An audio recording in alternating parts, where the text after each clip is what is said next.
কিন্তু সবচেয়ে crucial moment ছিল ইন্ডিয়া থেকে পাকিস্তান ঢোকা কিভাবে যায় বাইক নিয়ে। এইভাবে ইন্সপায়ার করতে হবে। Whatever you have, if you have a will you can do it. আমরা অনেক সময় রাস্তাও ভুল করে ফেলছি, আর রাস্তা ভুল করার কারণ হচ্ছে কারণ আমার ম্যাপে যেটা দেখাচ্ছে ওই রাস্তাটা ব্লক। 16 ঘন্টা 8 মিনিটে আমার টেকনাফ আমি কমপ্লিট করে ফেলছি, এটা এখন পর্যন্ত রেকর্ড। এখানে পুলিশ চেকপোস্ট করতেছে, চিরুনি অভিযান যেরকম বলে না, ঠিক ওই অভিযান চালাচ্ছে।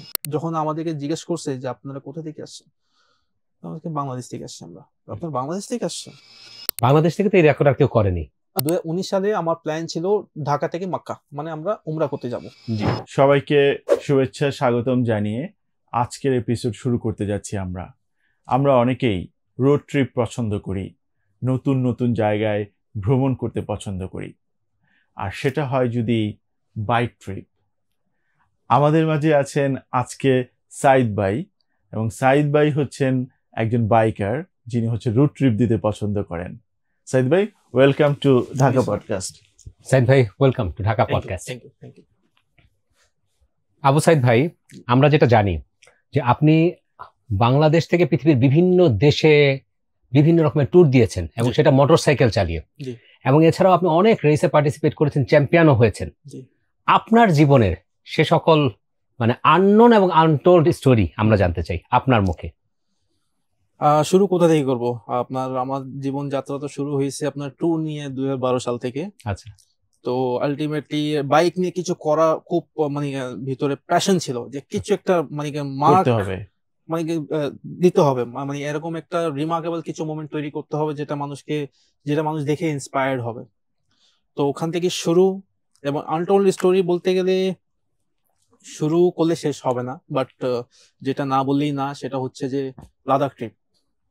এটা 2015-14 সাল থেকে আমরা মনে করেন ড্রিম করি। লাইক আমরা যখন নতুন যখন ইউটিউব ইন্ট্রোডিউস হয়, তখন অত মনে করেন আমাদের মাঝে ক্রেজ ছিল না, বাট একটা এন্টারটেইনমেন্টের জন্য একটা ইউটিউব প্ল্যাটফর্ম ছিল। ফেসবুক তখন ওরকম মানে ভালো করে আমরা ভিডিও পাইতাম না, মানে কোয়ালিটি কন্টেন্ট ওখানে পাওয়া যেত না। তো ইউটিউবে আমরা দেখি যে বিভিন্ন টুরিস্ট ওখানে গিয়ে, বিদেশি টুরিস্ট ওখানে গিয়ে একটা ভিডিও দিচ্ছে, এবং একটা এক্সট্রিম রাস্তা, যে মানে ওটা দেখে না মানে তখনই আমার ইচ্ছা হলো যে this is something that I can try. আচ্ছা। তো পরে আমরা মানে স্বপ্ন দেখতে কোন সময় সুযোগ হবে কে জানে, বাট প্রিপারেশন মনে মনে ছিল যে হ্যাঁ একদিন যাব। তো ওখানে একদিন 2016 সালে, লাইক এর আগে আমি কিছু রেকর্ড করে ফেলছিলাম বাংলাদেশে। আমার একটা বাইক আছে CG125, 125 সিসি। এটা কেনার কারণও মানে এটা পিছনে একটা কারণ আছে, এটা কেন কিনছি, এত লো সিসি বাইক কেন কিনছি আমি। যখন 2012 সালে আমি যখন মোটামুটি ট্যুর করি একটা মানে গ্রুপের সাথে, মানে 2012 সালের ট্যুর কি আপনি বাংলাদেশে করেন? বাংলাদেশে করি। আচ্ছা। 2012 থেকে শুরু, 13, 14, 15 সালে এরকম।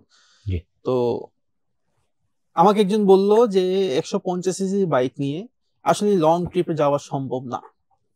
150 সিসি, সরি 125 সিসি বাইক নিয়ে, রাইট, 125 সিসি বাইক নিয়ে লং ট্রিপে যাওয়া সম্ভব না। আচ্ছা। খুব মানে খুব কষ্ট হয়।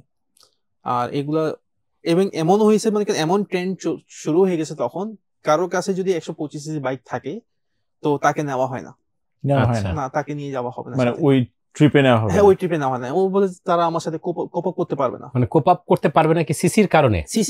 স্পিড, লাইক এখন 125 সিসি মোটামুটি পাওয়ারফুল বাইক, 150 সিসি মোটামুটি পাওয়ারফুল বাইক, আর 125 সিসি একটু লো পাওয়ার।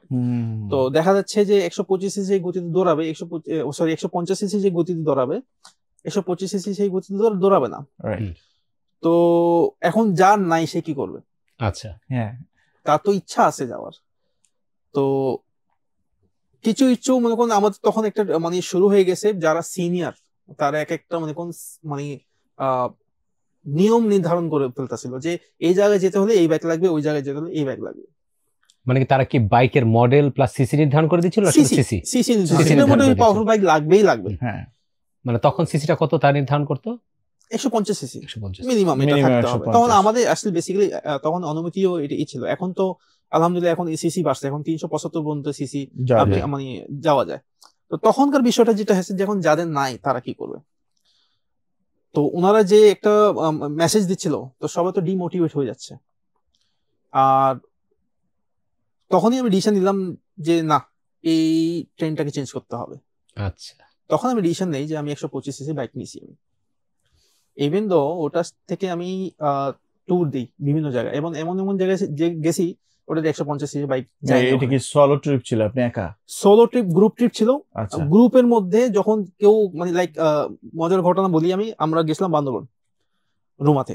আচ্ছা, তো সবাই রুমাতে স্টে করছে, বাট আমার যাওয়া ইচ্ছা করছে বগালেক। বগালেকে তখন হালকা পাতলা বৃষ্টি হচ্ছে, রাস্তা একটু ভিজা। বগালেক যাওয়ার জন্য আলাদা পারমিশন লাগবে আর্মি থেকে, ওখানে রুমাতে একটা ক্যাম্প আছে, ওখানে পারমিশন লাগবে। তো এই ব্যাপারে আমার জানা ছিল না বেসিক্যালি। যে বাইক আমার কাছে আসলে CG125, এই বাইক ওখানে লোকালি চলে। আচ্ছা, তো আমি কি করছি, সকালে উঠে বাইক নিয়ে বের হয়ে গেছি, কারণ অন্য কেউ যাবে না আমার সাথে। আচ্ছা, আমি বের হয়ে গেছি। এখন আমাকে ওই যারা গার্ড আছে ওরাও থামায়নি, ওরা ভাবতেছে আমি এখানকার লোকাল, যেহেতু 125। হ্যাঁ 125, হ্যাঁ বাইকও নর্মালি মতো একবার। তো আমি বগালে পৌঁছাই গেছি, ছবি টবি তুলছি, একটু মজা করছি, আবার ব্যাক করছি সম্ভবত। আচ্ছা, 3 ঘন্টার মধ্যে যাওয়া আসা আমার হয়ে গেছে।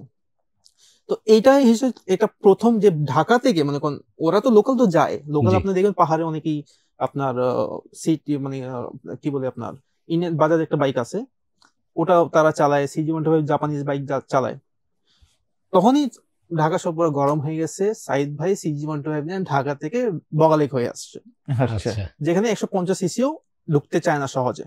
আচ্ছা। তো তখন মানুষের মন ডাইভার্ট হওয়া শুরু হয়েছে, আস্তে আস্তে মাইন্ড চেঞ্জ হচ্ছে, মাইন্ড চেঞ্জ হওয়া শুরু হয়েছে। মানে যেখানে সবাই বলছে 150 নিয়ে যাওয়া যায়, সেখানে 125 নিয়ে চলে গেছি আমি। আমার মানে ছিল এটা যে এভাবে ইন্সপায়ার করতে হবে, whatever you have, if you have a will you can do it. তো তখনই আবার নতুন নতুন সাজেক ওপেন হয় ভালো করে, মানে প্রচারণা। তো সাজেকে আমি 150 সিসি বাইক নিয়ে উঠি, যদিও ওখানকার লোকালরা উঠে সহজেই 100 সিসি নিয়ে উঠে, কিন্তু ঢাকা শহর থেকে আবার সাজেকে গেছি আমি বান্দরবান। মানে আস্তে আস্তে পুরো বাংলাদেশে আমি মনে করেন আলীকদম, ডিম পাহাড়, আমার এইসব ঘোরা আমার CG125 শেষ হয়ে গেছে। কক্সবাজার ঘুরছি আমি, বাংলা বান্ধা গেছি আমি, আপনার যশোর, কুয়াকাটা, মানে সব জায়গা আমার ঘোরা শেষ হয়ে গেছে। দেন হোয়াট, কি করি এখন এটা নিয়ে? আস্তে আস্তে তো সবাই বুঝতেছে না 125 সিসি নিয়ে একজন আছে যে পারে, তো আমরাও পারবো। তো দেখা যাচ্ছে তখন আমি দেখতেছি কয়েকজন আমার দেখা দেখি ওই 125 সিসি সেম বাইক কিনা শুরু করছে। আচ্ছা, ওটা দিয়ে শুরু করছে, ওটা দিয়ে, এবং এখনো আছে তাদের কাছে, এখনো তারা same model same CC, same model same CC. আচ্ছা, এখনো তারা ওটা নিয়ে রাইড করে। আপনি CG125 যে বলছিলেন কোন ব্র্যান্ডের? হোন্ডা ব্র্যান্ডের। তো পাশাপাশি এখন কি করা যায়, সবাই তো এখন নিয়ে ঘুরতেছে। তখন চিন্তা করলাম যে why not Teknaf to Tetulia আমরা একটা রাইড দিই। যদিও আমার সিনিয়রদের মধ্যে এই আলোচনা চলে, ওনারা করছে একবার জি 150 সিসি বাইক নিয়ে। আচ্ছা, তো আমি এবার ট্রাই না কেন করি 125 সিসি বাইক নিয়ে, এবং করছি করে, এবং এখন পর্যন্ত এটা রেকর্ড যে 125 সিসি বাইক নিয়ে এখনো কেউ ব্রেক করতে পারেনি। আমি সেটা করছি আপনার 2015 সালে। কোথায় গিয়েছিলেন সেটা? ঢাকা থেকে আমরা টেকনাফ গেছি, টেকনাফ থেকে আমি ঢাকা আসছি। আমাদের যে ওয়াসিফ আনোয়ার ভাই একজন আছেন, উনি আমার রাইডিং পার্টনার ছিলেন। আচ্ছা, ওয়াসিফ আনোয়ার ভাই কিন্তু আমাদের এর আগের পডকাস্টে আমাদের গেস্ট ছিলেন। ডেফিনেটলি। তো ওনার সাথে আমি রাইড দিয়েছি, ওনার সাথে সৌভাগ্য হয়েছে আমার রাইড করা। He is a great rider, মানে অ্যাজ আ পার্টনার হিসাবে খুবই ভালো একজন লোক। তো আমরা ঢাকা থেকে সকাল 7টার দিকে রওনা দিই, বাংলা বান্ধা 0 পয়েন্টে আমরা পৌঁছাই আপনার দুপুর 2টার দিকে। 7 ঘন্টা আমরা বাইক নিয়ে আমরা দুইজন পৌঁছাই গেছি। আচ্ছা, তো 7 ঘন্টা, হ্যাঁ আনুমানিক 7 ঘন্টায়। দেন ওখান থেকে আমরা ব্যাক করি ঢাকার দিকে আমরা 9:30টার দিকে চলে আসি, পৌঁছাই দেই আমরা। ওয়াসিফ ভাই ওখান থেকে উইথড্র করেন, যেহেতু আমাদের আগে থেকে প্ল্যান ছিল যে ইন কেস যদি আপনার ওনার কোনো এমার্জেন্সি চলে আসে বা বাসা যদি সময় দেওয়া লাগে উনি উইথড্র করবে, আপনাকে নো ওয়ারিস। বাট আমাদের মানে প্ল্যানই ছিল যে আমরা ঢাকা থেকে বাংলা বান্ধা যাবো, বাংলা থেকে আমরা টেকনাফ যাবো। আচ্ছা, তো ওয়াসিফ ভাই ওখান থেকে আপনার বাসা চলে গেলেন। দেন আমি ওয়াসিফ ভাই জিজ্ঞেস করলো যে আপনি এখন কি করবেন, আমি কন্টিনিউ করবো। ঠিক 9:30টার দিকে আমার আধা ঘন্টা আমি ব্রেক নিছি ওখানে। রাত 9:30। আচ্ছা, রাত 9:30। তো ওখান থেকে আমি রওনা দিই আবার চিরাং দিকে। তার মানে আপনি এর আগে কতক্ষণ ট্রাভেল করলেন আপনার টোটাল? অলরেডি সকাল 7টা থেকে ট্রাভেল করছি আমি, এবং আপনার 5 ঘন্টা এবং 9 ঘন্টা 14.5 ঘন্টা অলরেডি রাইড হয়ে গেছে। তারপর আবার শুরু করলেন। দেন আমি আধা ঘন্টা রেস্ট নিয়ে ওখানে ব্রেক নিয়ে আবার রাইড শুরু করছি। আচ্ছা, শুরু করে দেন আমি চিরাং পর্যন্ত খুব দ্রুত পৌঁছায় দিই, এই হিসাবে বলতে রাত 2টার দিকে, আনুমানিক 2টার দিকে। চিটং পৌঁছাই দিয়ে আমাকে একজন ওয়েলকাম করার জন্য দাঁড়াইছিলেন ওখানে। তো চিটং পরেই যতটুকু আমার ধারণা ছিল না রাস্তা এত খারাপ হবে, আচ্ছা খুবই টাফ রাস্তা ছিল, মানে বন্যা হয়েছিল তখন 15 সালে। আচ্ছা, বন্যা হওয়ার কারণে সামুদ্রিক পানি আছে, রাস্তা নষ্ট হয়ে গেছে আর কি। তো আমি স্পিড মেনটেন করছি, মানে মানে স্পিড এবং টাইমের কিছু ব্যাপার স্যাপার আছে এখানে। তো স্পিড আপনার কমে যাচ্ছিল আমার, মানে আমি ওই ভাঙা রাস্তায় 40-50 স্পিডে বেশি তুলতে পারছিলাম না। তো আমি দেখলাম টাইমিংটা যদি বেসিক্যালি আমাদের টার্গেট ছিল স্যাডেল শোর একটা রেস বলতে গেলে একটা ডিফাইন করা হয়েছে। এটা বেসিক্যালি আয়রন বার্ড অ্যাসোসিয়েশন নামে একটা অর্গানাইজেশন আছে আমেরিকাতে, তারা কয়েকটা ক্যাটাগরি রেস মানে নির্ধারণ করে রাখছে। ইটস নট রেস, ইটস মানে টাইপ অফ রাইড, যে আপনাকে 24 ঘন্টার ভিতরে 1000 মাইল কমপ্লিট করতে হবে, দেন তারা আপনাকে একটা সার্টিফিকেট প্রোভাইড করবে। তো আমি সেই অ্যাটেম্পটাই নিয়েছিলাম। তো দেখা যাচ্ছে যে আপনার এভারেজ স্পিড আমার কমে যাচ্ছে। আমার এভারেজ স্পিড যদি আমি কথার কথা যদি 67 কিলোমিটার পার সেকেন্ড আমাকে রাখতেই হবে। যদি আমি একটু কমাই তাহলে আমার এভারেজ স্পিড আবার বেড়ে যাবে, 68 বা 69 চলে যাবে। আর যদি 100-110 যদি আমি করি তাহলে ওটা মনে করেন আমাকে আমি টাইম পেয়ে যাবো কিছু, যেহেতু আমার কাছে টার্গেট আছে। তো ওই ভাঙা রাস্তা আমাকে আবার মানে 80-তে টানতে হয়েছে। ইভেন আমার এই হাঁটু থেকে শব্দ বেরোচ্ছিল, কারণ আমি বসতে পারছিলাম না, অনেক জার্কিং এর কারণে আমি বসতে পারছিলাম না, বাম খুব ব্যথা করতেছিল। তো বাট ওই জার্কিং এর কারণে আমি যখন বাইকের উপরে ফুট রেসের উপর দাঁড়াই যখন রাইড করি, তখন আমার জার্কিং এর কারণে হাঁটু থেকে শব্দ আসতে, এত এক্সট্রিম রাইড ছিল ওটা। তো সামহাও আমি রুমা রাস্তা হয়ে মানে যেতে তো রুমাতে ঢুকতে আমার সকালে আলো ফুটে যায়। আলো ফুটে যাওয়ার পর আমি ঠিক আপনি কি বান্দরবান যাচ্ছিলেন না টেকনাফ যাচ্ছিলেন? টেকনাফ যাচ্ছিলেন। টেকনাফ 0 পয়েন্টে আমি পৌঁছাই, কিন্তু রুমা হয়ে যাচ্ছিলেন। সরি, রুমা মিস্টেক হয়ে গেছে, রামু রাস্তা, রামু রাস্তা, সরি রামু রাস্তা দিয়ে আমি যাচ্ছিলাম। ভাবছিলাম যে রামু থেকে আমি গিয়ে টেকনাফ 0 পয়েন্ট থেকে ধরে দেন আমি মারিন ড্রাইভ হয়ে কক্সবাজার আসবো, যেহেতু এটা 1 ওয়ে মানে 2 ওয়ে হবে, তো সেম রুট ইউজ করাও যায় নাও করা যায়, বাট আমি চাচ্ছিলাম একটা রাউন্ড ট্রিপ হয়ে গেলে মোটামুটি কমপ্লিট হয়ে যাবে। তো টেকনাফে গিয়ে আমি মানে আপনার সকাল 6:08 আমি পৌঁছাই যাই। আচ্ছা, টোটাল 21 ঘন্টা সামথিং কিছু। এর মধ্যে তো আপনি কোনো রেস্ট বলতে আধা ঘন্টা রেস্ট নিয়েছিলেন? রেস্ট নেওয়া হয়নি তেমন, জাস্ট ব্রেক নেওয়া হয়েছে, কারণ আপনার টার্গেট ছিল যে 1000 কিলোমিটার। আপনি 21 ঘন্টা পরে যখন শেষ করলেন। 21 ঘন্টা না, এটা সকাল 6টা-8টা, তো আমরা 7টা দিকে শুরু করছিলাম। অলমোস্ট 1 ঘন্টা আমার হাতে ছিল আর মানে 23 ঘন্টার মতো। 23 ঘন্টার মধ্যে কত কিলোমিটার হলো? 1508 কিলোমিটার হয়েছিল। আচ্ছা, 1500 হয়ে গেছে। মানে মাইল হচ্ছে 1000 মাইল, 1000 মাইল হচ্ছে 1610 কিলোমিটার। আচ্ছা, ঠিক আছে, আপনার কিছু কম ছিল? আমার 100 কিলোমিটার কম ছিল, বাট 1 ঘন্টা আমার হাতে ছিল। বাট দ্য শরীর মানে আমার বডি কন্ডিশন এমন ছিল যে আমি আর পারতাছিলাম না, কারণ আমি অলরেডি অনেক স্ট্রেস নিয়ে আসতেছি। আবার চিটং থেকে টেকনাফ রাস্তা বন্ধ অনেক খারাপ ছিল। তো তখন আমার টেকনাফ টু তেতুলিয়া কাউন্ট করা হয় 16 ঘন্টা 8 মিনিটে। আচ্ছা, 16 ঘন্টা 8 মিনিটে আমার টেকনাফ তেতুলিয়া আমি কমপ্লিট করে ফেলছি। এটা এখন পর্যন্ত রেকর্ড 125 সিসি। এটা থেকে ব্রেক করতে পারে, এখনো ব্রেক করতে অ্যাটেম্পটও নাই। 125 সিসি আসলে কেউ এত স্ট্রেস নিতে চায় না, বাট আমার পরিকল্পনা এটা ছিল যে আমি একটা স্ট্যান্ডার্ড তৈরি করে দিব যে মানুষ দেখে ওটা ইন্সপায়ার হবে যে লো সিসি বাইক নিয়েও করা যায় if you have a will. Right, absolutely. Then আমি আবার যেহেতু একটা পরিপূর্ণতা হয়নি, 100 কিলোমিটার বাকি আছে, আমি ওয়াইন্ড আপ করছি। দেন নেক্সট টাইম আমি আবার প্ল্যান করছি, বাট এবার টাইমিংটা ডিফারেন্ট রাখছি। আমি ঈদের সময় করবো, আমি ঈদের সময় রাস্তা ফাঁকা থাকে। হ্যাঁ, আচ্ছা। তো গতবার রাস্তা ফাঁকা ছিল, গতবার আমরা ঈদের সময় করছিলাম, কোরবানি ঈদের দিকে। এবার আমরা ঈদের দিকে করছি, কিন্তু এবার রমজান ঈদের দিকে। আমরা ভাবছিলাম ওইরকম হবে। রমজান মতো যে লাস্ট যেটা গেল না, এটা না, এই রমজান ঈদ। হ্যাঁ, রমজান ঈদ। ওই বছরের কথা বলছেন? ওই বছরের কথা বলতেছি আমি। আমি 2015 সালে একটা 2015 সালের কথা বলছি। তারপর 2016 সালে আবার অ্যাটেম্প দিয়েছি আমি। এইবার আমরা 3 জন ছিলাম। 3 জন ছিলাম আমরা। তো এইবার আমরা প্ল্যান করছি যে ঢাকা থেকে চিটং টোল রোড থেকে আবার ঢাকা থেকে ময়মনসিংহ গোলচোল রাস্তা, দেন ময়মনসিংহ থেকে আমরা যাবো বাংলাবান্ধা 0 পয়েন্ট, বাংলাবান্ধা থেকে আবার ঢাকা আসবো।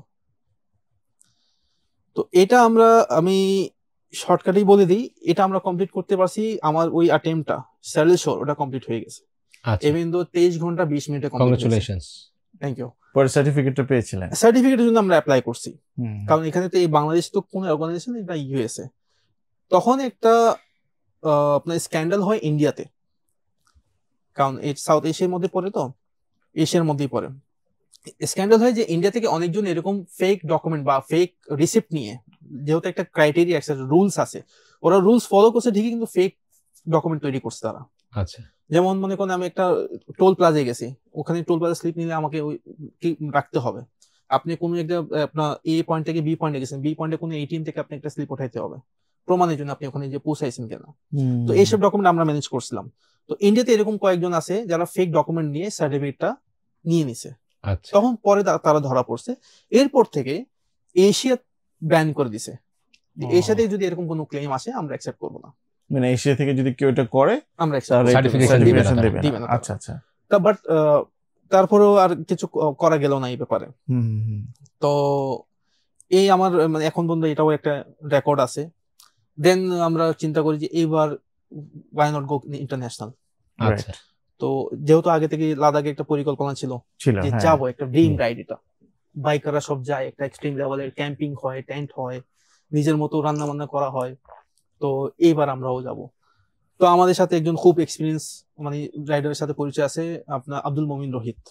উনি কি বাংলাদেশি? উনি বাংলাদেশি, এবং ওনার সাথে তখন ওনার পার্টনার ছিল মাসুম আল মিজান, উনি এখন নেভিতে আছেন। আর আমাদের রোহিত ভাই এখন একটা ব্যাংকে সরকারি চাকরিতে আছেন। তো উনিও পাশাপাশি প্ল্যান করছিলেন। ইন দ্য মিন টাইম আমি আরেকটা মানে রেস প্ল্যান করছিলাম। রেস বলতে কি আপনার একটা ক্যাটাগরি তো পাস করে ফেলছি আমি 1000 মাইল, জি, এবার আসে 1500 মাইল। আচ্ছা, 1500 মাইল আনুমানিক আপনার 2500 কিলোমিটার হয়ে যায়। তো এটা আমি প্ল্যান করছিলাম যে এটা আমি করবো। তো আমি তখন ওনাকে ফোন দিই যে ভাই আচ্ছা, চলেন আপনার সাথে আমরা দুজন একসাথে প্ল্যান করি। এই যে কুরবানি ঈদ আসতেছে, কুরবানি যেহেতু রমজান ঈদে একটা শেষ করে ফেলছি আমরা, এখন কুরবানি ঈদে আমরা একটা করবো। তখন আমাকে রোহিত ভাই বলেন যে ভাই আমি তো লাদাখ যাচ্ছি, সেই ড্রিম রাইডটা। তখন আমার ওই সব পুরান মানিগান যে স্মৃতি আছে, যে স্বপ্ন আছে, সব জেগে উঠলো, ভাই লাদাখ যাচ্ছে। তো আমি ভাইকে খুব রিকোয়েস্ট করলাম যে ভাই আমাকে কি নেওয়া যায় কিনা সাথে, কারণ উনি এক্সপিরিয়েন্স রাইডার, উনি খুব ভালো এক্সপিরিয়েন্স, উনি রাইডিং সম্পর্কে খুব ভালো জানেন এবং কিভাবে সার্ভাইভ করতে হবে, কি কি প্রয়োজনীয় জিনিস লাগবে ওনার খুব জানা আছে। তো ওই দিক দিয়ে আমার চিন্তা ছিল না কি কি নেওয়া লাগবে। উনি জাস্ট হ্যাঁ বললেই উনি যা যা লিস্ট দিবে আমি সেটা ম্যানেজ করে ফেলবো।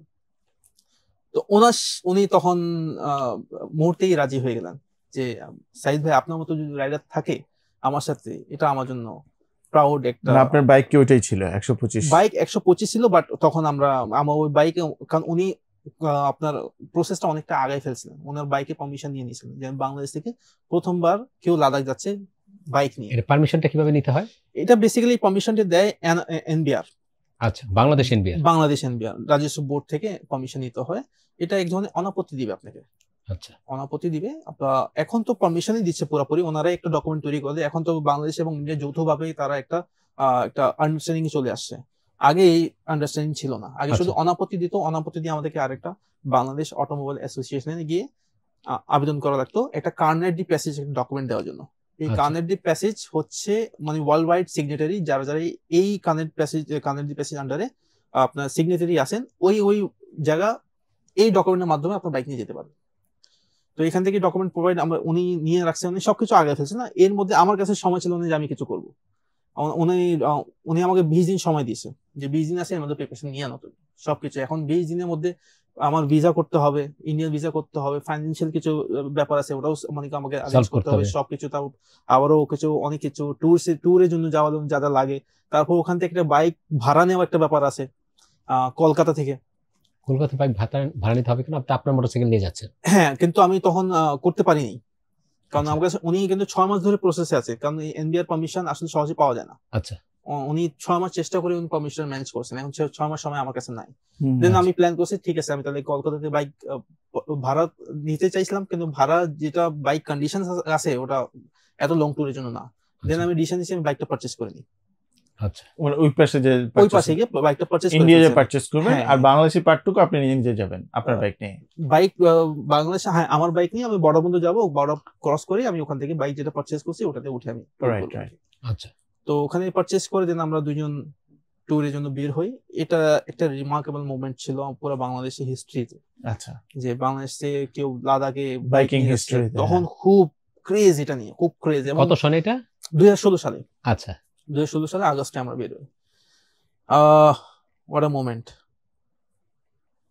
এখনো মনে করেন আমি মনে করলে খুব আবেগ আমার আবেগ আপ্লুত হয়ে যান। হ্যাঁ পুরাই Excitement, পুরাই হ্যাঁ। এক্সাইটমেন্ট। তো প্রথমেই অ্যাডভেঞ্চার আমাদের শুরু হয়ে গেছিল কলকাতা থেকেই, যখন আমরা বারাণসী আসানসোল দিকে যাই। আচ্ছা আমাদের প্ল্যান ছিল আমরা বাংলাদেশ থেকে কোন পাশ দিয়ে পার হলেন আমরা আপনি? বেনাপোল দিয়ে বেনাপোল দিয়ে পার হ্যাঁ হয়েছেন। বেনাপোল দিয়ে পাস হয়েছি। আপনার ওখান থেকে যাওয়ার পর আমরা ওখানে একদিন কাটাই। পরদিন আমাদের যাবতীয় যা যা দরকার আছে ওখানকার বাইকের দোকান থেকে আমরা নিই। বের হতে হতে আমার বিকাল হয়ে যায়। আচ্ছা আমি আমার বাইক নিয়ে টেস্ট করে ফেলি, সবকিছু ঠিকঠাক আছে, সবকিছু এসএসসি আমি নতুন করে পারচেজ করি, ওখানে যা যা এখানে ছিল না ওখান থেকে নিয়েছি। জি। তো পরে আমরা ওখানে এখন আমাদের প্ল্যান হচ্ছে আমরা বারাণসী গিয়ে, আচ্ছা অলমোস্ট 500-600 কিলো আছে, বারাণসী গিয়ে আমরা একটা রাজস্থানে বারাণসী? না রাজস্থানে না, এটা বিহারের দিকে, বিহারের আগেই পরে আর কি। ওখানে গিয়ে আমরা হোটেল স্টে করব। আচ্ছা। তো ইন দা মিন টাইম এমন ঝুম বৃষ্টি হয়েছে রাস্তায় যে আমরা কোনো কিছু দেখতে পাচ্ছিলাম না, ইভেন বাইকও রাইড করা যাচ্ছিল না সহজে, এক্সট্রিম বৃষ্টি হচ্ছিল। এটা কোন রাস্তায় ছিল? এটা আপনার মেন হাইওয়ে রাস্তা, কলকাতা থেকে আমরা বারাণসী হয়ে আগ্রা যাব। আচ্ছা আচ্ছা আগ্রা দিকে যাব, আগ্রা থেকে তারপর দিল্লি, দিল্লি থেকে আমরা তারপর আপনার চণ্ডীগড়, চণ্ডীগড় থেকে আমরা হিমাচলে ঢুকে যাবো, এরকম প্ল্যান ছিল আমাদের। আচ্ছা তো ওখানে তখন আমি মানে ঠিক আসানসোলে আগেই একজন যখন ফেসবুকে সব পোস্ট চালাচালি হয়েছে, দেখতেছে দুজন বাঙালি আসতেছে কলকাতা থেকে, ইন্ডিয়া থেকে কয়েকজন আমাকে নক দিছে যে দাদা আপনারা এখান থেকে গেলে আমাদের সাথে একটু দেখা করে যায়।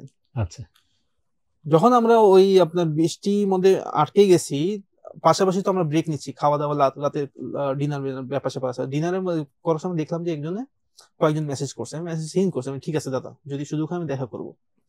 তো ইন দ্য মিন টাইম আসানসোলে আমরা গিয়ে আটকে গেছি, আর আমরা মনে করেন রাত প্রায় আনুমানিক বাজে 2টা। আচ্ছা আমরা দুইজন এই ক্যাটেগরি লোক, রাত 2টা হোক 4টা হোক বা দুপুর 2টা হোক 4টা হোক, রাইট আমরা এনি কন্ডিশনে করতে পারবো, ওইরকম এক্সট্রিম মনে করেন আমাদের এনার্জি আসছিল। বাট তখন অ্যাকচুয়ালি অনেক এক্সট্রিম সিচুয়েশন ছিল, এই মুহূর্তে আমাদের ব্রেক নেওয়াই উচিত, কারণ রাতে আমরা এর আগে ঠিকভাবে ঘুমাতে পারিনি আমরা, কারণ সামনে আবার লং জার্নি আছে, একটু ঠিকঠাক হতো। আমরা রিসা নিছি যে আলাপ করলাম যে ওয়াই নট ওনাকে একটু কল দিই আশেপাশে যদি থাকেন। তো ওনাকে ফোন দেওয়ার সাথে তো উনি বলছেন যে আপনারা এখানে থাকেন, আমরা আসতেছি। আচ্ছা তো ওনারা আমাদেরকে নিয়ে গেছেন তাদের নিজস্ব বাসায়, আচ্ছা থাকা ব্যবস্থা করে দিয়েছেন, খাওয়া ব্যবস্থা করেছেন, সকালে নাস্তা ব্যবস্থা করে দিয়েছেন। দেন আমাদের যাবতীয় কোনো একটা সিমের ব্যাপারটা আছে, সিম ইন্ডিয়ান সিম, একটা ডোমেস্টিক ব্যাপার স্যাপার আছে যে একটা রিজন থেকে আরেকটা রিজনে গেলে কাজ করবে না, তো রোমিং নাকি অন করতে হয়। জি তো ওই সিমের জন্য আমরা মনে করি আমরা অলরেডি সিম কিনে ফেলছিলাম, কিন্তু এই সিমটা আরেকটা রিজনে গিয়ে কাজ করবে না। তো ওই সিমে আমরা প্রায় আপনার বিকাল হয়ে গেছিল ওই অ্যাক্টিভ রোমিংটা অ্যাক্টিভ করতে করতে, এই রোমিং অ্যাক্টিভ হয়েছে, দেন আমরা তাড়াতাড়ি বের হয়ে গেছি ওখান থেকে। আচ্ছা আচ্ছা ইন দ্য মিন টাইম আমরা বৃষ্টির মধ্যে এমন একটা গর্ততে পড়ছিলাম, আমাদের সামনে দুইজনেরই সামনে ফর্ক সিল কেটে গেছে। আচ্ছা সামনে ফর্কের দুইটাই মানে অয়েল পড়ে গেছে, এখন আমরা কমফর্ট ফিল করছিলেন না, কারণ সকালে তো আপনার প্রপারলি তখন এটা শেক হচ্ছিল না। হ্যাঁ হচ্ছিল না, শক অবজার্ভ হচ্ছিল না।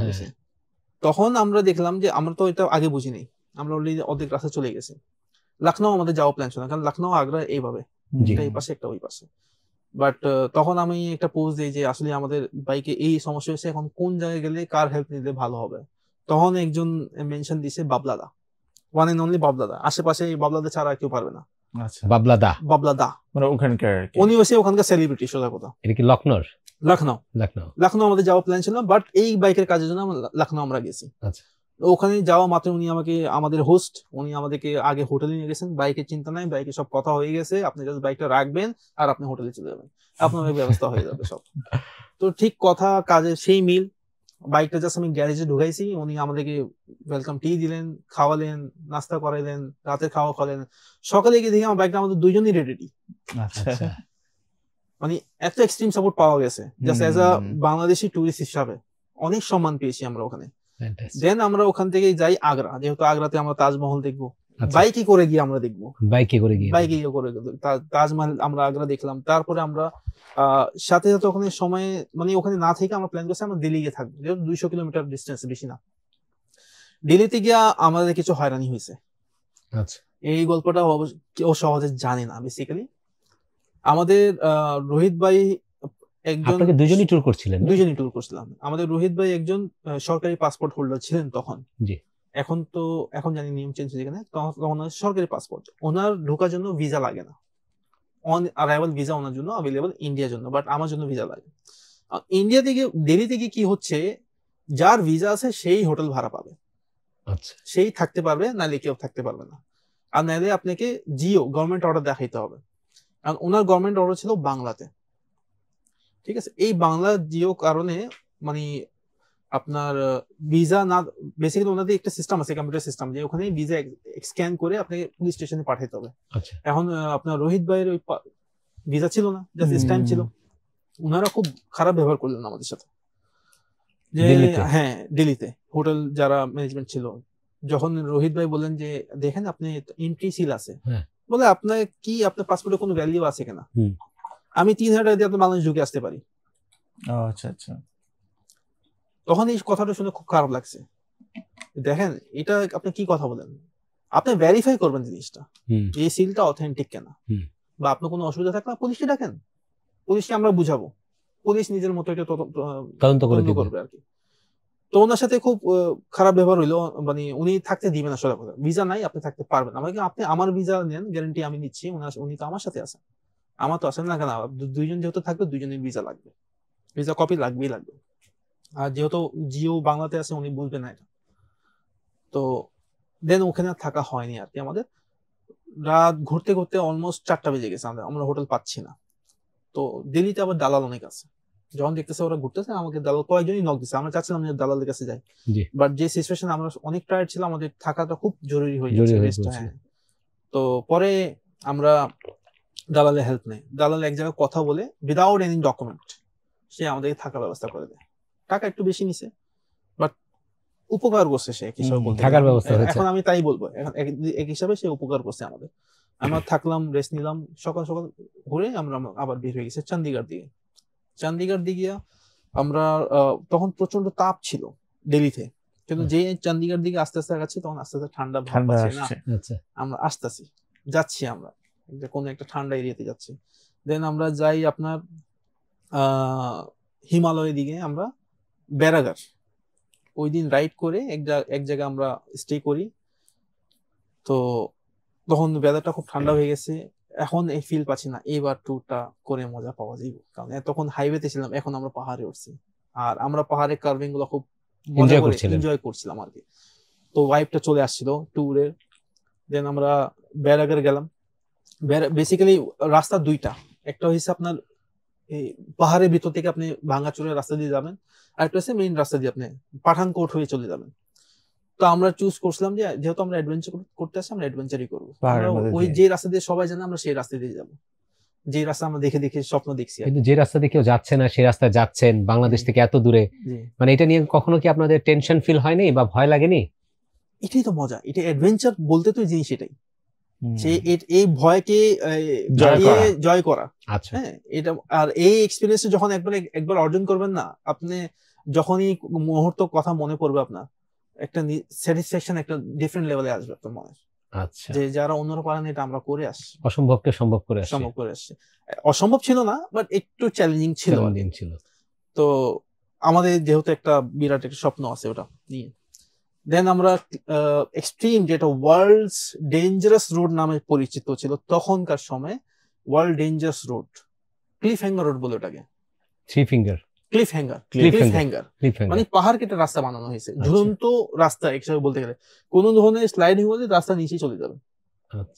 মানে এমন না যে আপনি কোনো রড বালি সিমেন্ট পাথর দিয়ে বানানো, তা না, জাস্ট সিম্পলি পাহাড় কেটে রাস্তা বানানো হয়েছে, উপরেও আপনার পাহাড়, নিচেও আপনার, মাঝখান দিয়ে আপনি যাচ্ছেন। আচ্ছা, তো এরকম একটা সিচুয়েশন, ওই রোড দিয়ে আমরা যাবো, এরকম আমরা, আমাদের এক্সাইটমেন্ট লেভেল ডিফারেন্ট ছিল তখন, যে হ্যাঁ এই সেই রাস্তা যেটা আমরা দেখে মানে ইন্সপায়ার্ড হলাম, স্বপ্ন দেখলাম, আজকে সেই রাস্তা চলে আসছি আমরা। আচ্ছা, তো ওই রাস্তা পার করার পর আমরা তখন এন্ট্রি করি কাশ্মীর রিজনে। কাশ্মীর তো একটা আলাদা মানে একটা বাউন্ডারি আছে, এটা স্টেট আলাদা আছে। তো ততক্ষণই এটা মানে ইন্ডিয়ার সাথে মার্জ হয়নি, এখন না হয়ে মার্জ হয়ে গেছে হয়তো, ততক্ষণ মার্জ হয়নি, অফিসিয়ালি মার্জ হয়নি। তো ওখানে দেখতেছি প্রশাসন চেঞ্জ হয়ে যাচ্ছে, পুলিশ প্রশাসন চেঞ্জ হয়ে যাচ্ছে। পুলিশ প্রশাসন যখনই আমরা বর্ডারে যাই তখন আমাদের সব বৃষ্টি হচ্ছে, চরম লেভেলে বৃষ্টি হচ্ছে। ওনারা আমাকে থামতে বললেন, আমরা থামলাম, আমাদের সব ব্যাগ খুলে নেন যে কোনো অবৈধ জিনিস আছে কিনা। তো যেহেতু আমাদের কোনো একটা রুটিন চেক এটা আমাদেরকে করতেই হবে, তো আমরা সব কিছু খুলছি, কমপক্ষে 1 থেকে 1.5 ঘন্টা লাগছে আমাদের ওখানে। ওনারটাও খুলছি, আমারটাও খুলছি, খুলে টুলে চেক করে আমরা দিকে যাচ্ছি। ইন দ্য মিন টাইম কিশওয়ার একটা ঠিক প্রথম গ্রামটাই পড়ে কিশওয়ার, কাশ্মীরে কিশতওয়ার, মানে KIT কিশতওয়ার বলে, আমরা কিশওয়ার বলি আর কি। কিশওয়ারে দেখতেছি সব নীরব ঠান্ডা, মানুষকে দেখা যাচ্ছে না। ওই দোকানপাট আছে, পেট্রোল পাম্প আছে, একটা বাজার আছে, কিন্তু সব বন্ধ। কখন এটা, কটার দিকে? এটা 4টার দিকে আনুমানিক দুপুর। আচ্ছা, বন্ধ। তো কি ব্যাপার, এরকম কেন, এত নীরব কেন? তো দেখতেছি যে একটু আমরা তো ম্যাপ ফলো করে যাচ্ছি, আমরা গুগল থেকে আগে থেকে ম্যাপ ডাউনলোড করে ফেলছিলাম, যেহেতু ওখানে আবার নেটওয়ার্ক কাজ করতেছে না, ইন্ডিয়ান সিম ওখানে কাজ করতেছে না, আমাদেরকে ওখানে গিয়ে আবার ওদের স্টেটে একটা সিম নিতে হবে। তো ম্যাপ দেখে দেখে যাচ্ছি, যেভাবে রাস্তা দিকে যাচ্ছে। তো একজন মুরব্বী আমাদেরকে থামালেন যে সামনে যায় না, ওকে সামনে গ্যাঞ্জাম হচ্ছে। কি ধরনের গ্যাঞ্জাম? সামনে পাথর টাথর মনে করেন বাসা থেকে মারবে আপনাকে। কেন মারবে বলে, এখানে পুরো এলাকাতে কারফিউ আছে। কারফিউ কি কারণে কারফিউ? এই যে কোন একজন মারা গেছেন বা মেরে ফেলছেন, বুরহান সামথিং কিছু ওনার নাম আর কি। ইন্ডিয়ান বললি কাশ্মীরি একজন, এক হিসাবে বলতে গেলে উনি ছিল নেতা।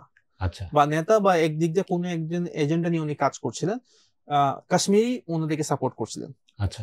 সেই লোকটা মারা গেছে, যার কারণে সবার ভিতরে একটা মানে রাগ আছে যে কেউ আসবে আমরা কাউকে আসতে দিব না, এই জন্য পাথর ছুঁড়ে ফেলে বা মারে, মাথা ফাড়াই দেয় কোনো গাড়ি দেখলে।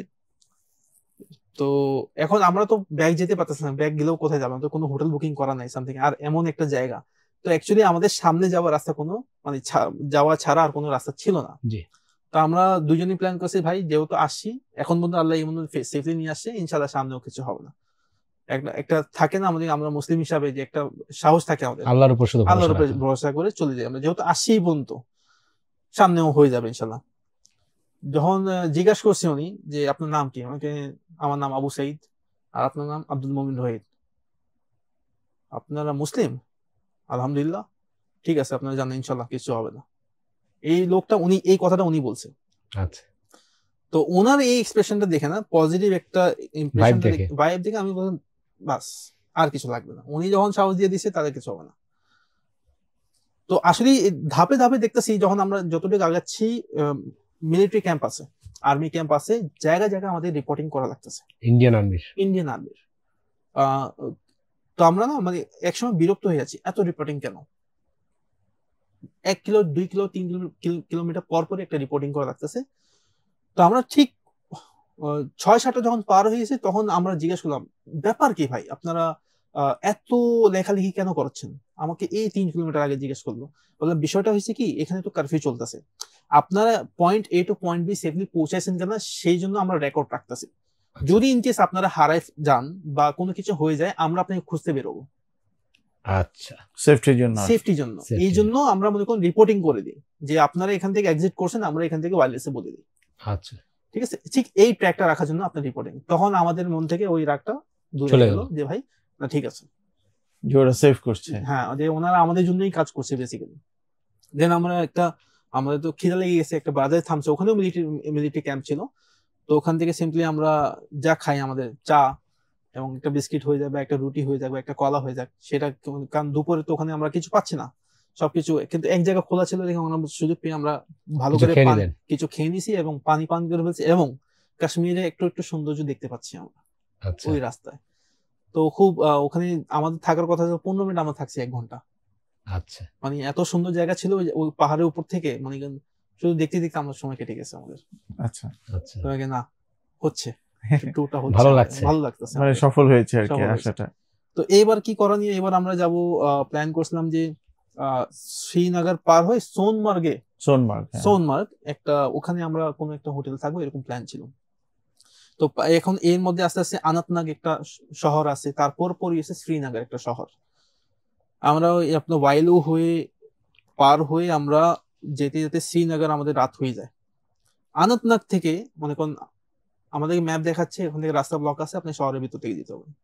শহরের ভিতর থেকে দেখছি সব বাসার, রাত 2টার দিকে বাসার বাইরে দাঁড়ায় আছে, সবাই রাস্তায় দাঁড়ায় আছে, অন্ধকার, কারেন্ট নাই, সবার আছে। আমরা ভয় আছি, আল্লাহ না করুক কি না কি হয়ে যায়, এমনি কারফিউ চলতেছে। তো আমরা খুব মোটামুটি স্পিড মেনটেন করে যাচ্ছিলাম, যেতে কেউ থামাইতে চাইলে সহজে না থামতে পারি আমরা এরকম। আমরা আনাতনাগ শহরকে পার করি, পার করে দেন আমরা শ্রীনগর একটা আপনার হাইওয়েতে উঠে যাই। শ্রীনগর, আনাতনাগ এবং শ্রীনগর পাশাপাশি একটা বিশাল একটা চেকপোস্ট ছিল। আপনি তো বলছেন জম্মু কাশ্মীরের কথা, রাইট? জম্মু কাশ্মীর। তো জম্মু কাশ্মীর মনে করুন আনাতনাগ এবং শ্রীনগর যে একটা মাঝখানে যে বর্ডার আছে, জি, মানে ভাগ হয়ে যায়, ঠিক ওই জায়গায় বিশাল একটা চেকপোস্ট। আচ্ছা, মানে এখানে পুলিশ চেকপোস্ট করতেছে সবাইকে, যারা যারা গাড়িতে আসছে, মানে চিরুনি অভিযান যেরকম বলে না, ঠিক ওই অভিযান চালাচ্ছে। আচ্ছা, তো আমরা যখন আমাদেরকে জিজ্ঞেস করছে যে আপনারা কোথা থেকে আসছেন, আমাদেরকে বাংলাদেশ থেকে আসছি আমরা। আপনার বাংলাদেশ থেকে আসছেন? জি জি জি। আচ্ছা, থামেন থামেন থামেন, সাইডে যান, আমরা একটু শেষ করে তারপর আপনার কাছে আসতেছি। তো ওনারা বেশ ভালো করে আমাদের সাথে কথা বললেন এবং বুঝালেন যে আসলে এখন যায় না, আধা ঘন্টা পরে যান, আপনারা একটু এখানে ওয়েট করেন, রেস্ট নেন। কেন ভাইয়া? সামনে একটু গ্যাঞ্জাম চলতেছে, আচ্ছা, কোনো একটা ফায়ারিং টায়ারিং হচ্ছে, তো এটা আপনার সেফটির জন্য আপনারা এখানে ওয়েট করলে ভালো হয়। তোমরা ঠিক আছে, যেহেতু আপনারা ভালো জানেন, আমরা তো জানি না। জি, তো তখনই আমরা মনে করেন আধা ঘন্টা পর যখন আমাদের ছাড়ছে, আমরা রাস্তায় কাউকে দেখতেই পাচ্ছি না। মানে একটা মানে বলছে একটা নীরব জায়গা। শ্রীনগর কিন্তু খুব একটা ভালো একটা ক্রাউডেড প্লেস, কিন্তু এখানে কোনো লোক পাচ্ছি না আমরা রাস্তায়।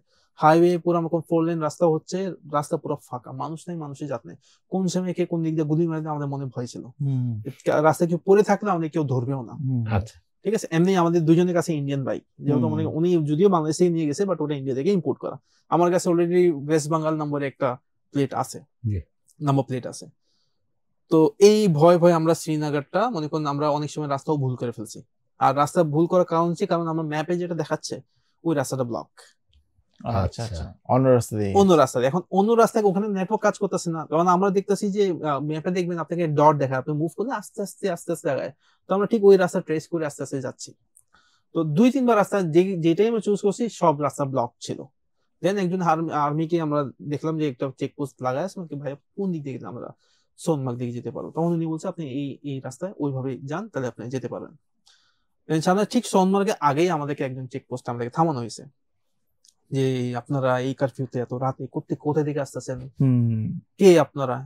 ওনারা ঠিক খুব অ্যাগ্রেসিভ ছিলেন। ওকে, আমরা টুরিস্ট, আমরা দেশে বাইরে বাংলাদেশ থেকে আসছি। আপনি বাংলাদেশ থেকে আসেন টুরিস্ট, আপনি ভিসা দেখান।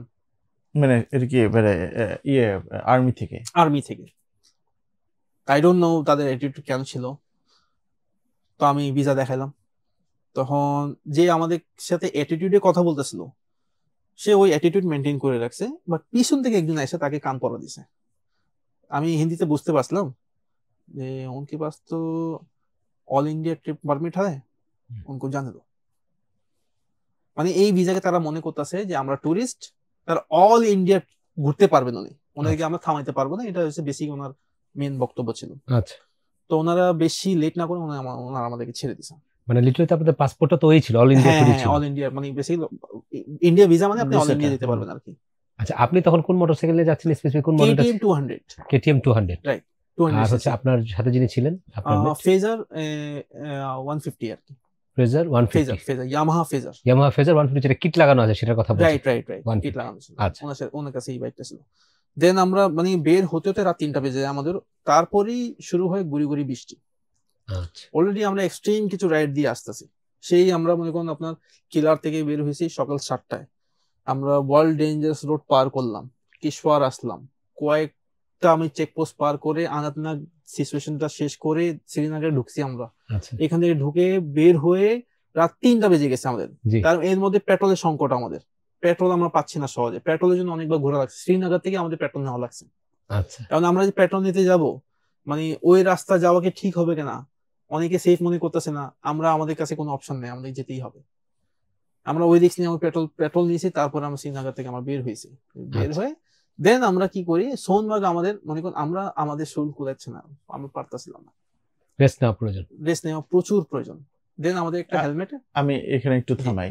যে ধরেন আপনি যে এই এটা কি কোনো টাইমই ছিল যে এত টাইমের মধ্যে না না, এটাতে কোনো টাইম ট্রায়াল তাহলে তো ছিল আপনি না। একটু রেস্ট নিয়েও করতে পারতেন। এইটা বেসিক্যালি সিচুয়েশনটা ঠিক ছিল না। আচ্ছা। কারণ যখন আমরা শুনছি যে আপনার ডিসটেন্স যদিও বেশি না, কিন্তু পাহাড়ি রাস্তা একটু সময় লাগে। আচ্ছা। তো আমরা প্ল্যান করছি যে এই শ্রীনগর পর্যন্ত আমরা একদিনে শেষ করে মানে আপনারা এখানে থাকতে চাচ্ছেন? আমরা থাকতে চাচ্ছিলাম, সেফ মনে করছেন না? সেফ মনে করছিলাম, মানে সোনমার্গে গিয়ে আপনারা একটা হোটেল নেবেন। রাইট। আচ্ছা, ঠিক আছে। কারণ এই জায়গা থাকলে কোনো একটা সমস্যা। সোনমার্গ তো কাশ্মীরে, কিন্তু এটা সেফ, কিন্তু ওটা সেফ। শ্রীনগরেই ঝামেলা বেশি। জি, শ্রীনগর পরে ওই দিনের জন্য। হ্যাঁ, তো আমরা ওই দিন মনে করেন আমরা যেহেতু কেলার থেকে কিন্তু কাশ্মীর রিজন বেশি দূর না, এই রিজন থেকে আপনার শ্রীনগর পর্যন্ত অনেক মানে গ্যাঞ্জাম আছে, কারফিউ আছে সামথিং। শ্রীনগর পরে আমরা নিজেকে সেফ মনে করতেছি, তো এই জন্য মনে করলাম যে আমরা সোনমার্গে গিয়ে থাকবো। তো সোনমার্গ শ্রীনগর থেকে বেশি ডিস্টেন্স না, 40-50 কিলো হতে হবে, বাট আমরা পারতেছিলাম না। গুড়ি গুড়ি বৃষ্টি হয়ে যাচ্ছে, যদি বৃষ্টি না হতো হয়তো আমরা পারতাম, বাট বৃষ্টি হওয়ার কারণে ঠান্ডা তো অলরেডি আসছিল ওখানে, আমাদের হাত পা ঠান্ডা হয়ে যাচ্ছে। আচ্ছা, তো আর লোড নিতে পারতেছিলাম না আমরা। তো সামনে একটা আমরা শেড দেখি, একটা শেড দেওয়া আছে, টিনের শেড, একটা লাইট জ্বলতেছে, বেশ ভিতরে শেডের নিচে বেশ ভালো জায়গা খালি আছে। তো আমি আমার রোহিত ভাইকে, আমাদের হেলমেটে একটা কমিউনিকেটর থাকে, আমরা কমিউনিকেট করতে পারি কোনটা কি কেমনে কি করা যায়, মানে স্ট্র্যাটেজি করে একটা প্ল্যান করি। তো ওনাকে বলছে ভাই, এটা ওয়্যারলেস এর মতো? হ্যাঁ, ওয়্যারলেস এর মতো, ওয়াকি টাকি টাইপ কিছু। ওয়াকি-টকি। তো আমি ওনাকে বললাম ভাই আর পারতাছি না, আমরা এখানে থেকে যাই। তো রোহিত ভাইয়ের কাছে টাইম ছিল, ঠিক আছে। তো আমরা ওখানে টেন্ট বাঁধলাম বাইদা, কারণ ঠান্ডা কাপড় আমাদের কাছে ছিল না তেমন ঠান্ডা কাপড় ছিল না। আমার পা ঠান্ডা হয়ে যাচ্ছিল, পা ঠান্ডা হওয়ার কারণে আমার ঘুম আসতেছিল না। তো আমি আমার জ্যাকেটটা খুলে আমার পায়াতে বাইরে দিছি আমি, এবং আমার রেইনকোট পরে আমি ঘুমাইছি। আচ্ছা, মানে রেইনকোটের সুবিধা হচ্ছে এখানে ঠান্ডার ভিতরে ঢুকে না আর কি। আচ্ছা। আর আমার যে গরম জ্যাকেট ছিল সেটা পাতে আমি বাইরে দিছি। জি। তো ওই দিন রাত কাটালাম আমরা। সকালে যখন আমরা যে শেডের নিচে থাকে, শেডে মানে এক দোকানদারের শেড ছিল, মানে দোকানের সাথে একটা শেড করা আর কি। জি। তো ওখানে উনি দোকান যে খুলছেন এটা টের পাইছি আমি, এই শব্দটা শুনে আমি ঘুম থেকে উঠে গেছি। তো আমি টেন্টটা খুলে বললাম যে ভাইয়া আমরা একটু রাতে, কোনো সমস্যা আপনি থাকেন, আমার কথা শেষও করতে দেন এসে, হিন্দিতে বলতেছে আপনারা থাকেন, ঠিক আছে। আমরা আরো 1-1.5 ঘন্টা ঘুমাইছি, কারণ খুব আর্লি চলে আসছিলেন, আমরা মাত্র ঘুমাইছিলাম। তো আমরা আমাদের ঘুম শেষ করে উঠলাম যখন, তো দেখতেছি সুন্দর করে ওনার একটা ছোট্ট মেয়ে আছে নাকি ছেলে আছে, উনি আমাদের জন্য চা বিস্কিট নিয়ে আসছেন, কাশ্মীরে অতিথায়ন। চা বিস্কিট আমরা খাইলাম, তারপর বলছে যে আপনার তো নিশ্চয়ই একটু ফ্রেশ হবেন, হলে ভালো হয় আমাদের জন্য। তো উনি কি করছে, আমাদের দুইজনকেই ওনাদের বাথরুমে নিয়ে গেছেন। আমাদের পিছনেই মানে কোন ঘর ছিল, ঘরের সাথে দোকান, দোকানের সাথে শেড, গরম পানি করা ছিল ওনার কাছে। আচ্ছা, মাশাআল্লাহ, ওনারা গরম পানি দিচ্ছেন আমাদেরকে যে আপনারা ভালো করে ফ্রেশ হয়ে নেন। এরকম একটা পরিবেশ আমরা বলছিলাম এইগুলো তো সব রহমত ভাই, একে সবাই বলতে গেলে। যে সিচুয়েশন আমরা পার করে আসছি, যে এক্সট্রিম সিচুয়েশন, এর মধ্যে আবার মানে নাস্তা দিছে আমাদেরকে, গরম পানি দিছে ফ্রেশ হওয়ার জন্য। মুসলিম ফ্যামিলি, তারা Muslim family, Kashmir majority Muslim family. তো ওনারা যখন নামটাম জিজ্ঞেস কিন্তু করে নাই, ওনারা নামটাম জিজ্ঞেস করে নাই, ওনারা জাস্ট আপনারা আসছেন। যাওয়ার সময় যখন আমরা বিদায় নিই, যে আপনার নাম, আমার নাম আবু সাইদ, আর ওনার আমাকে আব্দুল মোমিন রোহিত। মাশাআল্লাহ, কোলাকুলি করলো আমার সাথে যে ভালো থাকবেন আপনারা, মানে অনেক খুশি হলো উনি আর কি। নর্মালি আপনার এখানে কেউ আসে না সহজে, তো আপনারা আসছেন, আমাদের খুব ভালো লাগছে। মানে ওই সময় আসতো না আর কি, 2016 সালে অলরেডি মানে সমস্যা চলতেছে ওখানে। তো ওই কথাটা আমার মনে এখন আছে যে এই আমি যদি নেক্সটে আসি এই জায়গায় আবার আসবো, ওনার সাথে অ্যাটলিস্ট দেখা করে যাবো। দেন আমরা সোনমার্গ পার হয়ে আমরা লাদাখ দিকে মুভ করি, সেই স্মৃতি। তারপর লাদাখ দিকে যেটা হলো, লাদাখ যখন আমরা পৌঁছাইছি, রাতেই পৌঁছাইছি আমরা, বেশি রাত না, 7-8টা বাজবে। তো আমরা হোটেল বুকিং নিলাম, হোটেল বুকিং করে দেন। সোনমার্গ থেকে লাদাখ কত দূর? এটা ঠিক আমার জানা নেই, অ্যাপ্রক্স মানে কত সময় ভুলে গেছি আমি ভুলে গেছি। বাট কার্গিল থেকে 200 কিলো হচ্ছে লাদাখ। কার্গিল থেকে মানে সোনমার্গ পরপরই হচ্ছে দ্রাস, জজিলা পাস, কয়েকটা পাস আসবে। কার্গিল বলতে কি আমরা জায়গাটা বুঝি যে পাকিস্তানিদের কার্গিলের যুদ্ধ হয়েছিল, সেই কার্গিলটাই। কার্গিলটা তো মনে হয় ভারতীয় ওন করে কাশ্মীরে। এটা কার্গিল বেসিক্যালি এটা কাশ্মীরের আন্ডারে পড়ে, বাট মিলিটারি ভারতীয় কন্ট্রোল করে ওটা। ভারতীয় control। হ্যাঁ, তো ওই তারপরে লাদাখ, হ্যাঁ লাদাখ। তারপরে কার্গিলের 200 কিলোমিটার পরে হয়েছে লাদাখ। আচ্ছা। আচ্ছা, এখানে একটা বিষয় হচ্ছে এই রাস্তায় একটা সমস্যা হয়, মাউন্টেন অ্যাকিউট সিকনেস। আচ্ছা, মানে অক্সিজেন লেভেল কমে যাওয়াতে আপনার মাথা ব্যথা শুরু হয়ে যায়। এই হাইটে আপনার অক্সিজেন লেভেল কম থাকে, আচ্ছা, ঠিক আছে, কম থাকাতে আপনার নিঃশ্বাস নিতে একটু অসুবিধা হবে। তো এই কারণে কি হবে, আপনার মাথা ব্যথা হবে, অনেকে নিঃশ্বাস না পাওয়ার কারণে মারা যায়। কয়েকটা ঘটনা এরকম ঘটছে ওখানে। আচ্ছা, তো এইসব জায়গায় আসলে বেশি এফোর্ট দিতে হয় না। যদি কোনো জায়গায় দেখা লাগছে আপনার বাইক বন্ধ হয়ে গেছে, আপনার ধাক্কা দেওয়া উচিত না, কোনো কিছু হেভি জিনিস নিয়ে থাকা উচিত না। যারা এখানে ট্যুরিস্ট হিসাবে আসতেছেন, যারা ওখানকার স্থায়ী আছে তাদের জন্য সমস্যা, তারা জানে কিভাবে সার্ভাইভ করতে হবে, বাট যারা নতুন তারা জানে না। তো যারা সিগারেট খায় ওদের জন্য খুব টাফ ওখানে সার্ভাইভ করা। খুব আপনি সতর্ক থাকতে হবে, অনেক ধরনের ওষুধ নিতে হবে অক্সিজেন লেভেল মেনটেন করার জন্য। তো আমি দেখতেছি যখন আমি লাদাখ দিকে যাই, আমার মাথা প্রচন্ড ভার হয়ে যাচ্ছে, অনেক ব্যথা। আমি বুঝতে পারতেছিলাম না কেন। পরে যখন ঘাটাঘাটি করলাম যে না, এখানে মাউন্টেন অ্যাকিউট সিকনেস আপনাকে ধরছে, আপনার প্রচন্ড পরিমাণ পানি খেতে হবে। তো এটা তো ব্যথা, তো তাও আমি সহ্য করছি, অনেক সহ্য করছি, কারণ এরকম প্লেন আমার কখনো আগে উঠে নাই। যেন আমরা লাদাখ গিয়ে ওখানে মনে করেন আমরা হোটেল বুকিং করে হোটেল থাকি। তো এখন বিষয় লাদাখে এক্সট্রিম কিছু রাইড হচ্ছে, নিয়োমা, প্যাংগং লেক, তারপরে আপনার কিছু আছে চায়না বর্ডারের সাথে কানেক্টেড, মানে যে ইনার লাইন বলে এটারে। এটা ইন্ডিয়া, পাকিস্তান এবং চায়না বর্ডার, 3টা বর্ডার মিলে মাঝখানে একটা রাস্তা গেছে। আচ্ছা, এই জায়গাটা এখনো ডিসপিউট চলতেছে, মারামারি চলতেছে, কার অংশ কতটুক। তো ওই জায়গা থেকে রাস্তার জন্য স্পেশাল পারমিশন লাগে। আচ্ছা, আপনি যদি ঘুরতে হয় তো পারমিশন তখন এলাও ছিল শুধু ট্যুরিস্টদের জন্য, যাদের ভিসা আছে, কারণ ওই সেম সিস্টেম, ভিসা স্ক্যান করে তারা পাঠাবে, ওখান থেকে অ্যাপ্রুভাল আসবে। তো আমাদের যে রোহিত ভাই আছে, ওনার সরকারি পাসপোর্টের মতো ভিসা নাই, উনি আমার পারমিশন পান নাই। তো এখন কি করা যায়, এত দূরে কষ্ট করে আসলাম আমরা রাতে ডিনার যখন করি, তো আমি বলছি ভাই আপনি মনে কষ্ট নিয়েন না, আমাদের সবচেয়ে বড় আবেগ ছিল আমরা একটা বাংলাদেশি বাইক নিয়ে আসছি এখানে, বাংলাদেশের নাম্বার প্লেটে বাংলাদেশি পতাকা নিয়ে। তখন আমি ওনাকে সান্ত্বনা দিই যে আপনি চিন্তা করেন না, পারমিশন তো আমার হয়েছে, আমার বাইক যাক না বা না যাক, আপনার বাইক আমি নিয়ে উঠবো।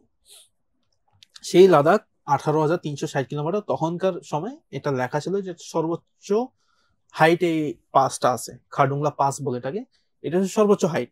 আচ্ছা, মোটরেবল রোড বলা হয় এই, মানে এটা হচ্ছে সবচেয়ে মোটরেবল রোড যেখানে আপনি গাড়ি নিয়ে যেতে পারবেন। এটা পৃথিবীতে তখন সবচেয়ে প্রথমে ছিল। আচ্ছা, আমি এই জায়গায় আপনার বাইক নিয়ে যাব ইনশাল্লাহ। ততক্ষণে আমরা অলরেডি 15,000 ফিটে আছি, লাদাখ এখন 15,000 ফিটে আছে। আচ্ছা, অক্সিজেন লেভেল কম তো আছি, তো বেশি স্ট্রেস নেওয়া যায় না, কারণ যারা নর্মাল ওরা পারে আর। তো ওনার তো মন তো আর মানতেছে না, একটা রেকর্ডের বিষয় আছে এখানে, একটা অর্জনের বিষয় আছে, একটা মনে করেন দেশে গিয়ে কি মুখ দেখাম, কি হইছো কি না হইলো। তা আমারও ঠিক আমি সেম ফিলিং রাখি যে এটা কেমনে হয়, এটা তো সম্ভব না, কিছু তো একটা করতে হবে। তো আমরা জানি যে লাদাখে অনেকটাই বাইক রেন্টাল পাওয়া যায়। যারা মনে করেন বাইক রাইড করতে না গেলেও লাদাখে গিয়ে রাইড করবে, এই জন্য বাইক রেন্টাল সার্ভিস আমাদের প্রচুর অ্যাভেলেবল আছে। এবং ওটা হয়তো লোকালদের জন্য বেশি, লোকালদের জন্য, ট্যুরিস্টদের জন্য বেসিক্যালি। ওরা ট্যুরিস্টদের জন্য, লাইক ওখানে মতন কেউ আপনার দেশের বাইরে থেকে আসছে, আমরা তো ট্যুরিস্ট ঠিক আছে, কিন্তু দেশের ইন্ডিয়া এবং বাংলাদেশ বা অন্য দেশ থেকে বাইরে, ইউরোপ থেকে অনেক ট্যুরিস্ট আসে এই লাদাখ রাইড করার জন্য, শুধু এত হাইটে, কারণ এই হাইট সব জায়গা নাই ওনাদের। তো এই জন্য রেন্টাল সার্ভিস অ্যাভেলেবল আছে ওখানে। তো আমি হঠাৎ করে, আমাদের হোটেল পাশে একটা রেন্টাল সার্ভিস ছিল, রাত 9টা 8টার দিকে সব ক্লোজ হয়ে যায় ওখানে, ইমিডিয়েট সব ক্লোজ, মানে হোটেল রেস্টুরেন্ট যা যা আছে সব ঘুমাই যেতে হবে সকালে।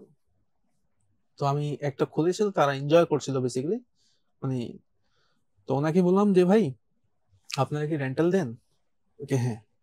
সাথে সাথে কি আপনি রাইডারও ভাড়া দেন? হ্যাঁ আমরা দিই, প্রয়োজন হলে আমরা দিই। তো আমি তখন একটা ছোট্টখাটো একটা সিন বানাই, একটা স্টোরি বানাই ওনাকে বলি ভাই আমাদের তো কি বলে একটা বাইক সমস্যা হয়ে গেছে, হ্যাঁ একটা বাইক রাইড করে যেতে হবে, ওনার ভাইয়া তো একটু হাতে একটু ব্যথা পাইছে, উনি বাইক রাইড করতে পারছে না, তো আপনি ওনাকে নিয়ে যাবেন, খারডুংলা ঘুরে নিয়ে আসবেন। হ্যাঁ, কোনো সমস্যা নেই। তো উনি কি করছেন, আমি তত সাথে অ্যাডভান্স দিয়ে দিছি, ঠিক আছে আপনি সকালে আপনি আমাদের হোটেলের সামনে থাকেন 9টার দিকে। তো উনি কি করছেন যে ওনার যে রোহিত ভাইয়ের বাইক আমি নিছি, ওটা হচ্ছে প্রায়োরিটি আমাদের। জি। আর ওনার কাছ থেকে একটা বাইক ভাড়া নিছিলাম আমরা, আমি আমার বাইক রেখে দিছি। আচ্ছা। যেহেতু ওনাকে একটা স্টোরি শুনেছি আমি, যে আমাদের একটা বাইক সমস্যা হয়েছে, উনি হাতে ব্যথা পাইছে, আপনি আপনার বাইক নিয়ে ওনাকে ঘুরে নিয়ে আসবেন। তো ওনার বাইকটা উনি নিছে, রোহিত বাইকে দিয়ে পাঠিয়ে দিছি আমি। আচ্ছা। উনি চেকপোস্ট ক্রস করে খারডুংলা চলে গেছে। খারডুংলা বলতে কি, চেকপোস্ট ক্রস করে 1 কিলোমিটার 2 কিলোমিটার পরে উনি দাঁড়াইছিলেন, ওয়েট করছিলেন আমার জন্য। আমি বলছিলাম যদি কোনো সমস্যা আমাকে ফোন করে জানাবেন। আর রোহিত ভাইয়ের বাইক আমার পাসপোর্টের পারমিশনে এন্ট্রি করে আমি বাইক রাইড করে দিয়ে চলে গেছি। আচ্ছা। তো এটাতে খুব আবেগ কাজ করছিল, ওখানে বাংলাদেশের পতাকা ছিল। বাংলাদেশি পতাকা ছিল আমাদের। আচ্ছা। খুব আবেগ কাজ করতেছিল আমাদের। তো যখন আমি চেকপোস্ট ক্রস করতে পারছি আর রোহিত ভাইকে যখন বাইকটা বুঝিয়ে দিতে পারলাম, তখন একটা আনন্দ ছিল। মানে ওনার বাইকটা ওনাকে বুঝিয়ে দিলেন? ওনাকে বাইকটা ওনাকে বুঝিয়ে দিছি আমি। আচ্ছা। উনি আবারই করেছে, পরে উনি আবার রাইড করে খারডুংলা উঠছে। আমি আবার পিছনে যে বাইকটা আমরা ভাড়া নিছিলাম ওটার পিছনে ওই বাইকটা রাইড করে আমি চলে গেছি। আর যে রাইডার আপনি রাইড করেছেন নাকি সে নিচে বসেছিল? না, যেহেতু বাইক ভাড়া করছি, ও পিছনে বসে গেছে, পরে আমি বাইক রাইড করে উঠছি আর কি। আর রোহিত ভাইকে ওনাকে আমি বুঝাই দিছি। আচ্ছা। যে ভাই এটা আপনার অর্জন, এটা আপনি নিয়ে করেন, আপনি ওঠেন। দেন আমরা খারডুংলা যাই এবং খুব আনন্দ আমরা পাই, মানে একটা রেকর্ড এখনো বলা যায়। বাংলাদেশ থেকে তো এই রেকর্ড আর কেউ করেনি ওই সালে প্রথম উনি, কিন্তু আচ্ছা প্রথম আপনারা উনি। আমি তো বেসিক্যালি বাংলাদেশ বাইক নিয়ে জানি, কিন্তু ওনার সঙ্গী হিসাবে আমি প্রথম। আচ্ছা। যে বাংলাদেশ থেকে রাইড বাইক করে একটা বাইক পারচেজ করে দেন, পরিকল্পনা তো ঢাকা থেকেই, আমরা ঢাকা থেকেই যাচ্ছি, রাইড করেই তো যাচ্ছি আমরা। যদিও বাইক একটু ফ্লেক্সিবিলিটি আমরা ওখানে গিয়ে পারচেজ করছি, ওটা ডিফারেন্ট, বাট আমরা দুইজন এজ এ টিম যখন খারডুংলা পাশে আমরা দাঁড়াই, ওই গর্বটা এখনো আমরা বুকে নিয়ে চলি আর কি। বাংলাদেশ থেকে তো এই আপনারা যে রেকর্ডটা করলেন, এটা তার কেউ করতে পারেনি এখনো। এরপর অনেকেই করছে, কিন্তু আপনার পথপ্রদর্শক ছিলেন। হ্যাঁ, congratulations for that. Thank you. তো এরপর আমরা প্ল্যান তো ছিল আরো অনেক বেশি, আমরা ইনার লাইন দিয়েই যাব। ওটা কিন্তু আপনার খারডুংলা পাস রাস্তায় ইনার লাইন দিয়ে কানেক্টেড হচ্ছে, নোবরা ভ্যালি হয়ে আপনার প্যাংগং লেক হয়ে, তারপর নিয়মা পরে চায়না বর্ডারের সাথে, নোবরা ভ্যালি পরে আপনার পাকিস্তান বর্ডারের সাথে, ঠিক আছে। তো এখন আমি ওনাকে বললাম যে ভাইয়া গেলে আমরা যেতে পারি, কিন্তু আল্লাহ না করে যদি কিছু হয়ে যায়, যদি কোনো জায়গায় থামায়, তখন তো একটু প্রবলেমে পড়ে যাবো আমরা। তো চলেন আজকে ব্যাক করে আগে একটু আমরা সেলিব্রেট করি, নিচে যাই একটু খাওয়া দাওয়া করি ভালো করে। কারণ আপনার লাদাখ শহর থেকে খারডুংলা হচ্ছে 50 কিলো মাত্র। আচ্ছা। তো মানে এটা উপরে আরো 3000 ফিট উপরে উঠতে হবে। তো আমরা আবার নামি, লাদাখ শহরে যাই, রেস্ট নিয়ে পরের দিন পরিকল্পনা করি কি করা যায়। কিন্তু এটা তো করলাম, এটা তো রিস্ক নিয়ে নিয়েছি একটা, যদি আল্লাহ না করে যদি কিছু হয়তো চেকিং ভালো করে করতে, তাহলে একটা সমস্যার মধ্যে পড়তে পারতাম না। যাই হোক, এটা আলহামদুলিল্লাহ হয়নি। তো ওখানে আবার পানি সংকট আছে বেশি কিছু, মনে কোন ওখানে কাপড় টাপড় ধোয়া যায় না। তো আমরা জানতাম আগে থেকে, তো আমরা ওয়ান টাইম কিছু কাপড় নিয়ে গেছিলাম, পরবো আর ফেলে দিব।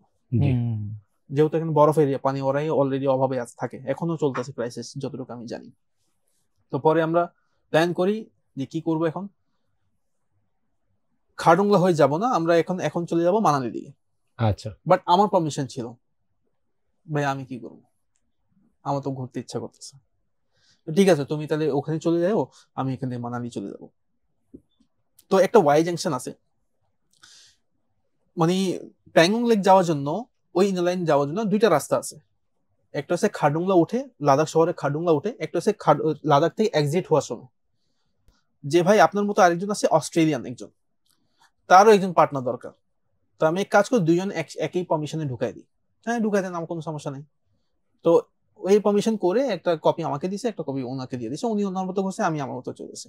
দেখেন ভাই, দুইজন তো আসি আমরা এখানে, তো এটাকে কাজে লাগাইতে পারি আমরা, যদিও একটু রিস্ক হয়ে যায়।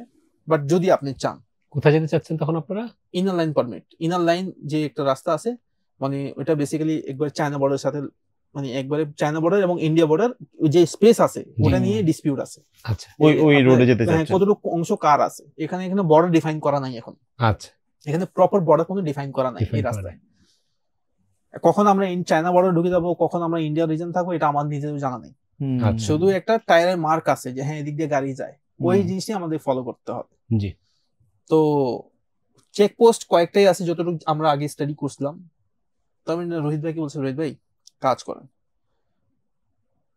আমরা একবার ট্রাই করি, দেখি। আপনি সামনে থাকবেন, আপনি চেকপোস্ট দেখার পর আপনি আগায় যান, থাইমেন না। আমি থামবো, আমি থামে বলবো যে উনি আমার সাথে এই পারমিশনে, এটা ওনারই। এটা একবার ট্রাই করতে পারি যে অস্ট্রেলিয়ান যে আছে এই লোকটাই উনি। কারণ উনি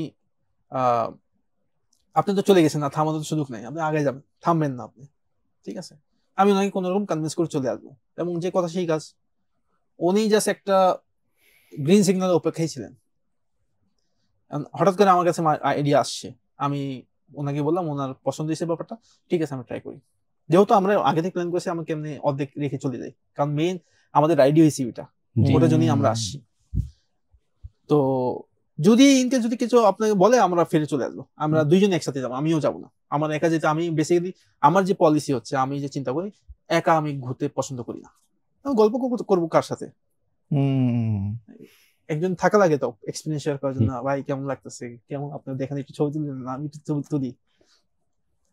তো আমি ভাবছিলাম যে যদি আমরা নাই যেতে পারি, আমরা দুজন একসাথে মানালি ব্যাক করবো।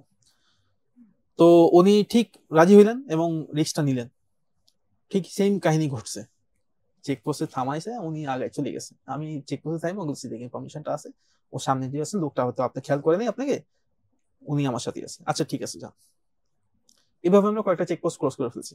আমরা আমাদের মতো মন মতো ঘুরলাম। প্যাংগং লেক, যেখানে 3 ইডিয়টস এর শুটিং ছিল, আচ্ছা, সেই প্যাংগং লেকের কথা বলতেছি আমি। কিন্তু আচ্ছা, তো লাস্ট মোমেন্টে যখন লাদাখের ওই জায়গায়, আমি ঠিক ওই জায়গায়, যেখানে রাইট স্কুটার নিয়ে যে মিট করে, আমরা ঠিক ওই পয়েন্টের কথা বলতেছি, ওটা হচ্ছে প্যাংগং লেক বলে ওটারে। আচ্ছা, আমরা ঠিক ওই জায়গায় গেছি, ওই জায়গা দেখার জন্য গেছি।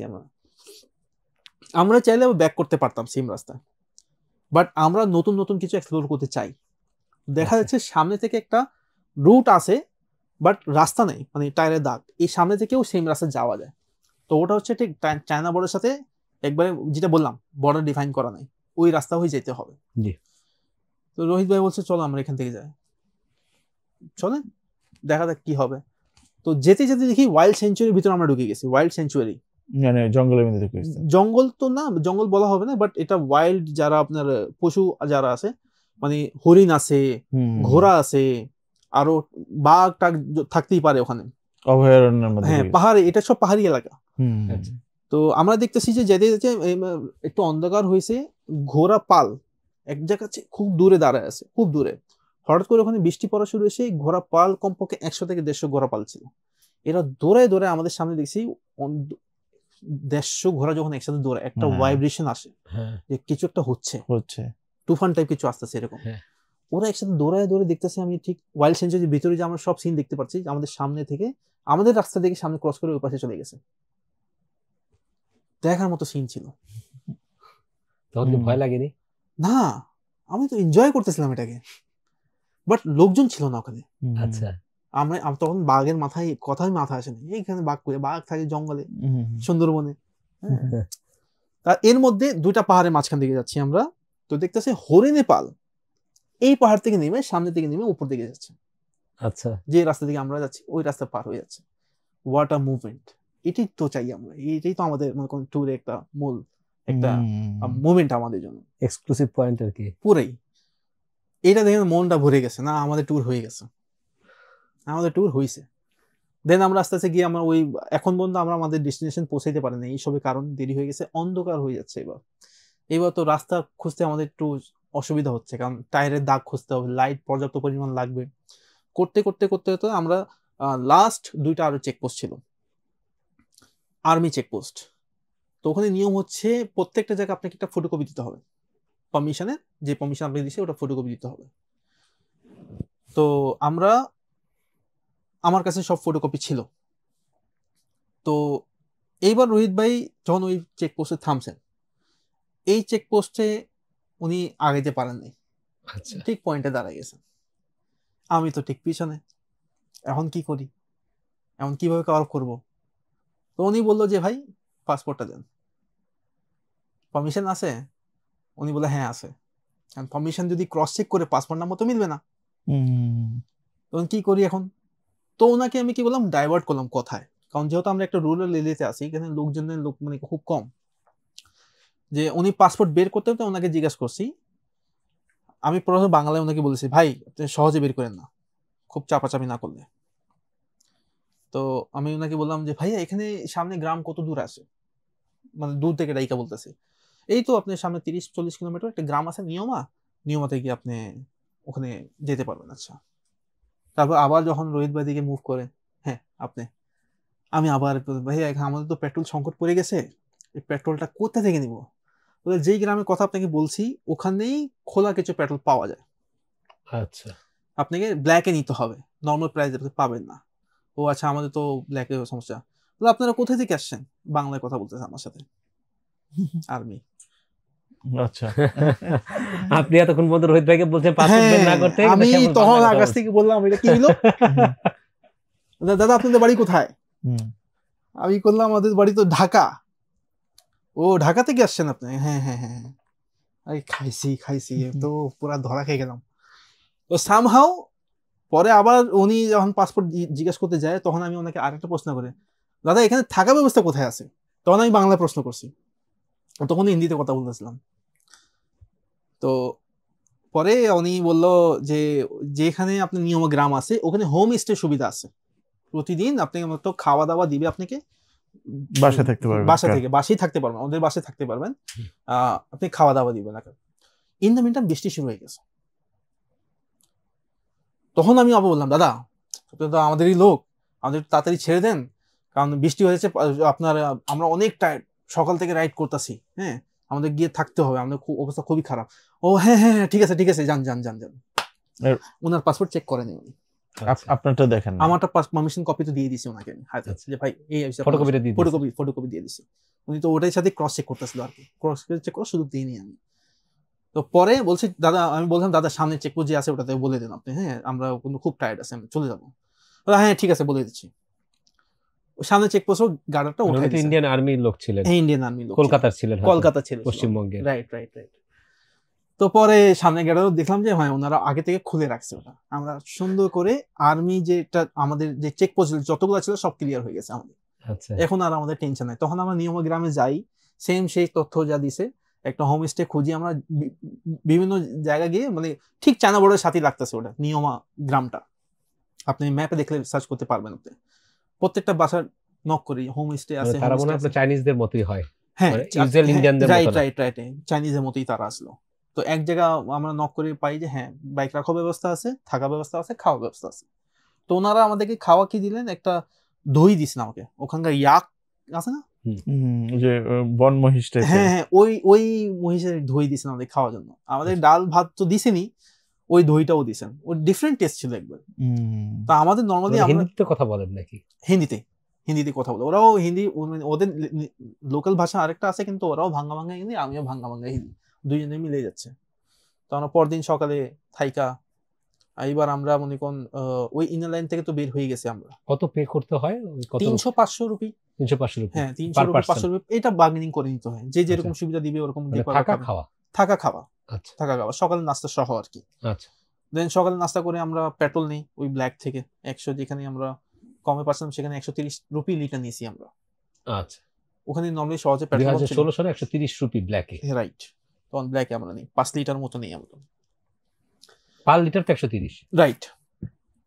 তো পরে আমরা আবার গ্রাম থেকে যখন বের হচ্ছি তখন একটা পুলিশ চেকপোস্ট আছে, পুলিশ চেকপোস্ট অলরেডি আমার পার হয়ে গেছে, কিন্তু ওনার পিছন থেকে অনেকবার ডাকছে আমাদেরকে। এই ডাকটা আমি অ্যাভয়েড করতে পারিনি, কারণ উনি বারবার ডাকতেছে, এই আসেন, এদিকে আসেন, এন্ট্রি করতে হবে। আমাকে আলাদা করে শেষে আসছি, এখন যদি সামনে কোনো রিপোর্টিং করে দেয় পরে একটা ঝামেলা মধ্যে, এটা লোকাল পুলিশে যাতে আবার আমরা একটা যাচ্ছি আর কি। তা আমরা ব্যাক করছি, রোহিত ভাই আসেন দেখি কি হয়। তো আমার কাছে একটা পারমিশন ছিল, একটা কপি এখনো বাকি আছে। আমি পরে একটা স্টোরি আবার বানিয়েছি একটা, যে ভাইয়া আমরা তো জানতাম না এতগুলো চেকপোস্ট, কিন্তু আমার কাছে একটা পারমিশন আছে, ওনারটা নাই, কারণ উনি তো ক্রস চেক করবে, ওনার তো পারমিশন শেষ হয়ে গেছে, উনি অরিজিনাল কপিও আগে দিয়ে দিছে। ওনারটা নেই, শুধু আমারটা আছে। না দাদা এটা তো কেমনে হবে, এটা তো হবে না, একটা যেটা তো ইনফরমেশন তো লাগে।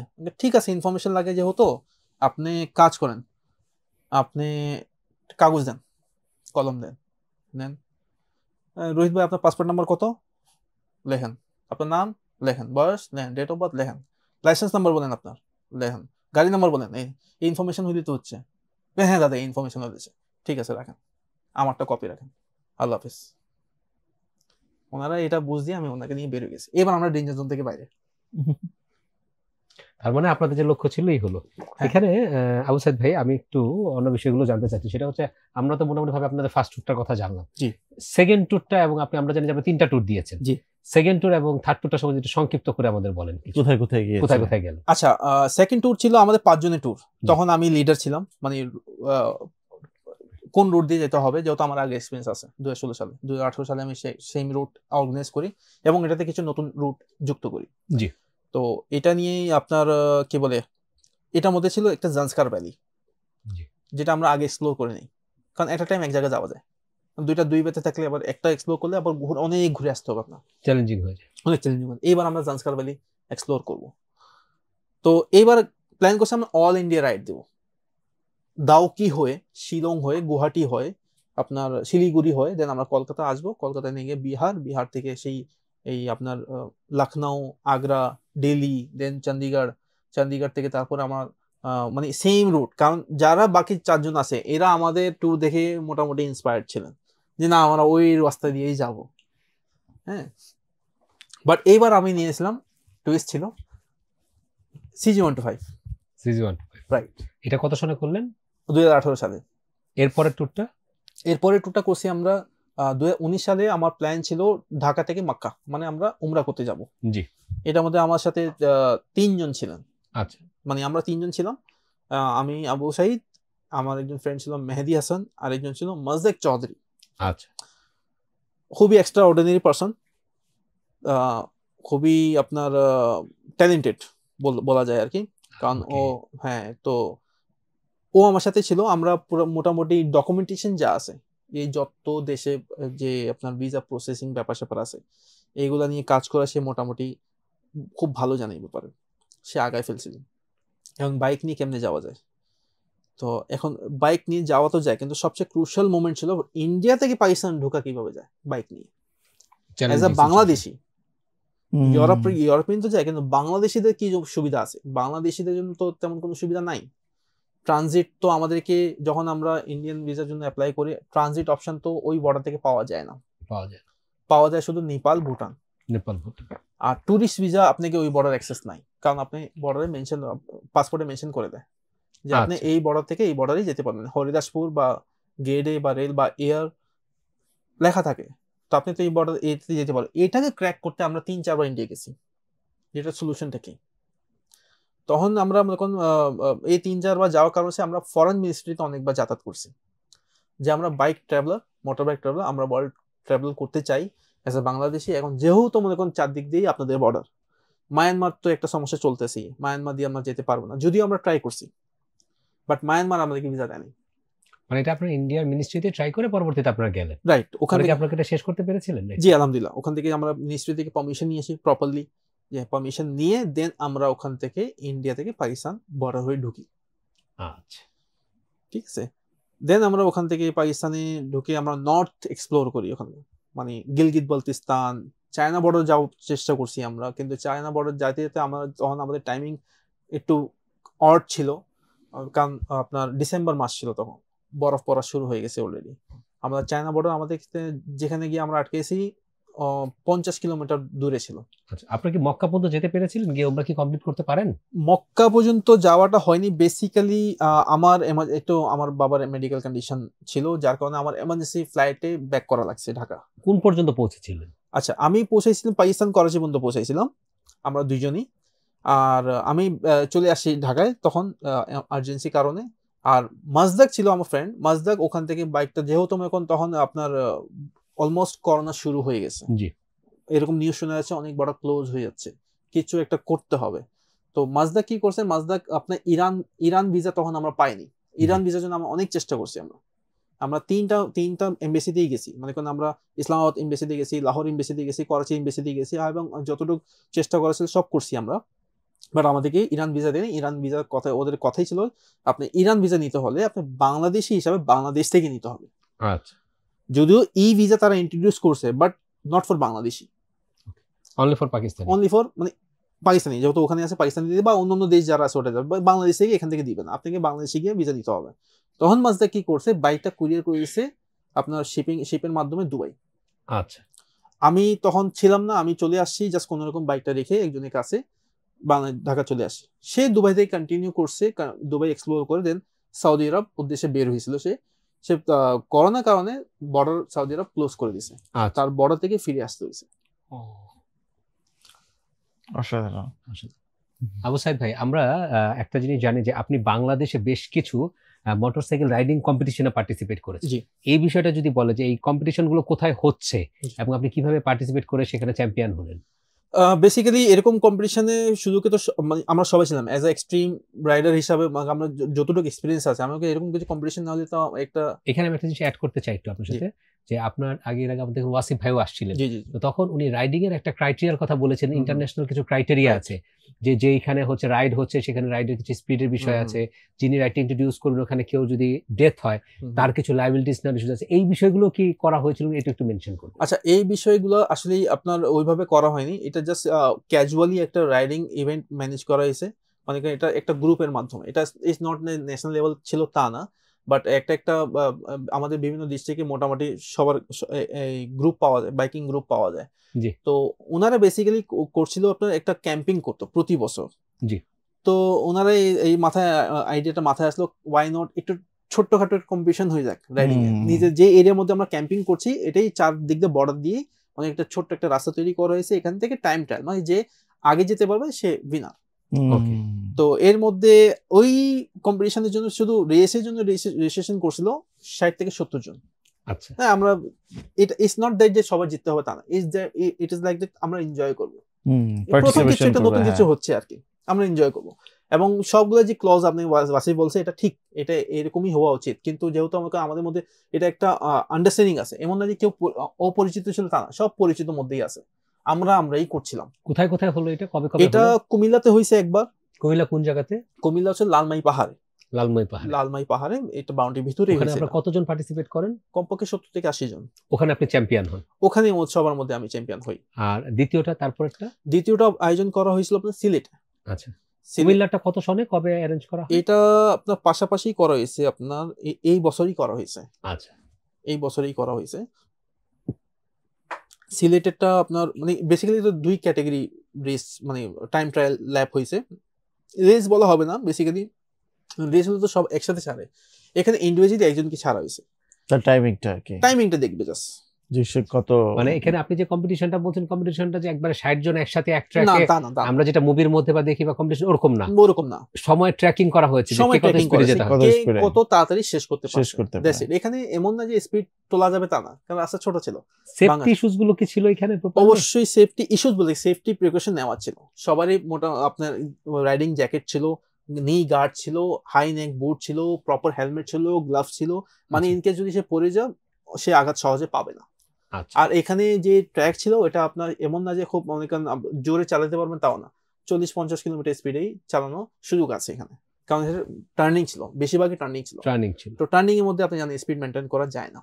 আপনি তো সিলেটও চ্যাম্পিয়ন হন, রাইট? আবু সাইদ ভাই, আমরা জানতে যাচ্ছি অলমোস্ট আমাদের এপিসোডের লাস্ট এন্ডে, আমরা যেটা জানতে চাচ্ছি আপনার নেক্সট প্ল্যান কি, কোনো ওয়ার্ল্ড ট্যুরের প্ল্যান আছে কিনা, কিংবা সেটা কবে শুরু করবেন? নেক্সট প্ল্যান অবশ্যই আছে, যেটা আমার একটা প্ল্যান মানে কোন পোস্টপোন হয়ে গেছে। আমার বাইক পাকিস্তানে এখনো আছে, এই বাইকটা এখনো পাকিস্তানি কাস্টমসদের কাছে আমি হ্যান্ড ওভার করে রাখছি, ওরা এই যতটুকু যত্ন তারা করতে পারো ওরা করে রাখছে। আর আমার প্ল্যান এটাই যে ইনশাল্লাহ সুযোগ সুবিধা হইলে আমি আমার ওই বাইকটা নিয়ে ওয়ার্ল্ড ট্যুরের জন্য বের হবো। আগে আমার যে নিয়ত ছিল উমরা করা, আগে সেটা নিয়ত, যেটা আপনার যদি আল্লাহ সুযোগ করে দেয় আমি আগে উমরা করব, দেন আমার প্ল্যান আছে যে ইউরোপ বা ওয়ার্ল্ড ট্যুর দিকে বের হওয়া। আবু সাইদ ভাই, আপনি নিঃসন্দেহে বলা যায় যে রাইডিং এর ক্ষেত্রে বা ওয়ার্ল্ড ট্যুরের ক্ষেত্রে আপনি একজন পায়োনিয়ার।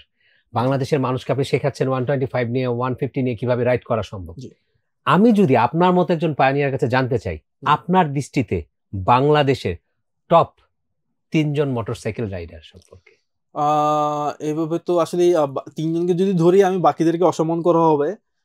আমি বাইক রাইডিং এর ক্ষেত্রে অনেকজন এক্সপিরিয়েন্স রাইডার আছে, অনেক ভালো ভালো রাইডার আছে, বাট আমি যাকে পছন্দ করি আমি তাদের নাম বলে দিই। এর মধ্যে এই যে একজন হচ্ছে মাসুম আল মিজান ভাই। আচ্ছা, ওনার সাথে রাইড করলে আমার খুব প্রাউড ফিল হয়। আমি এনজয় করি ওনার সাথে রাইড করতে, লিটারালি খুব ভালো এনজয় করি আমি। আর ওনার কাছ থেকে অনেক কিছু শেখার আছে। আচ্ছা, আমার মতো লোক যদি ওনার কাছে শেখার আছে তাহলে উনি কোন লেভেলে একজন রাইডার সেটা বুঝতে হবে। পাশাপাশি যার নাম না বললেই না, রোহিত ভাই, যার সাথে আমি 2016 সালে রাইড করছি। ওনার মনোবল শক্তি অনেক, মানে অনেক, অনেক শক্ত মানুষ। ওনাকে কেউ আপনি সহজে ভাঙতে পারবে না। উনি যে কোনো সিচুয়েশনে ফাইট করতে পারবে। এই জিনিসটা ওনার কাছ থেকে আমি শিখছি, যে আপনি সার্ভাইভ করেই যেতে হবে, যে কোনো সিচুয়েশনই হোক না কেন, দাঁড়ায় থাকতে হবে। আর বাকি পাশাপাশি যে আমি যাদের সাথে রাইড করি তাদের নামে যদি বলি, আমি একজন যার সাথে আমি প্ল্যান করছি উমরা, মাজদাক চৌধুরী। উনি বাংলাদেশি? উনিও বাংলাদেশি। আচ্ছা, উনিও বাংলাদেশি, তাকে আমি এই তালিকায় রাখবো ইনশাল্লাহ। রোহিত ভাই, আমাদের অনুষ্ঠানে যারা আসছে তারা সবাই একটা আমাদের যে মাগ আছে এখানে সিগনেচার করতে হয়। তো আমি রিকোয়েস্ট করব যে আপনাকে আমাদের আজকের এপিসোডের যে মাগ আছে সেটাতে একটা সিগনেচার করার জন্য। জি,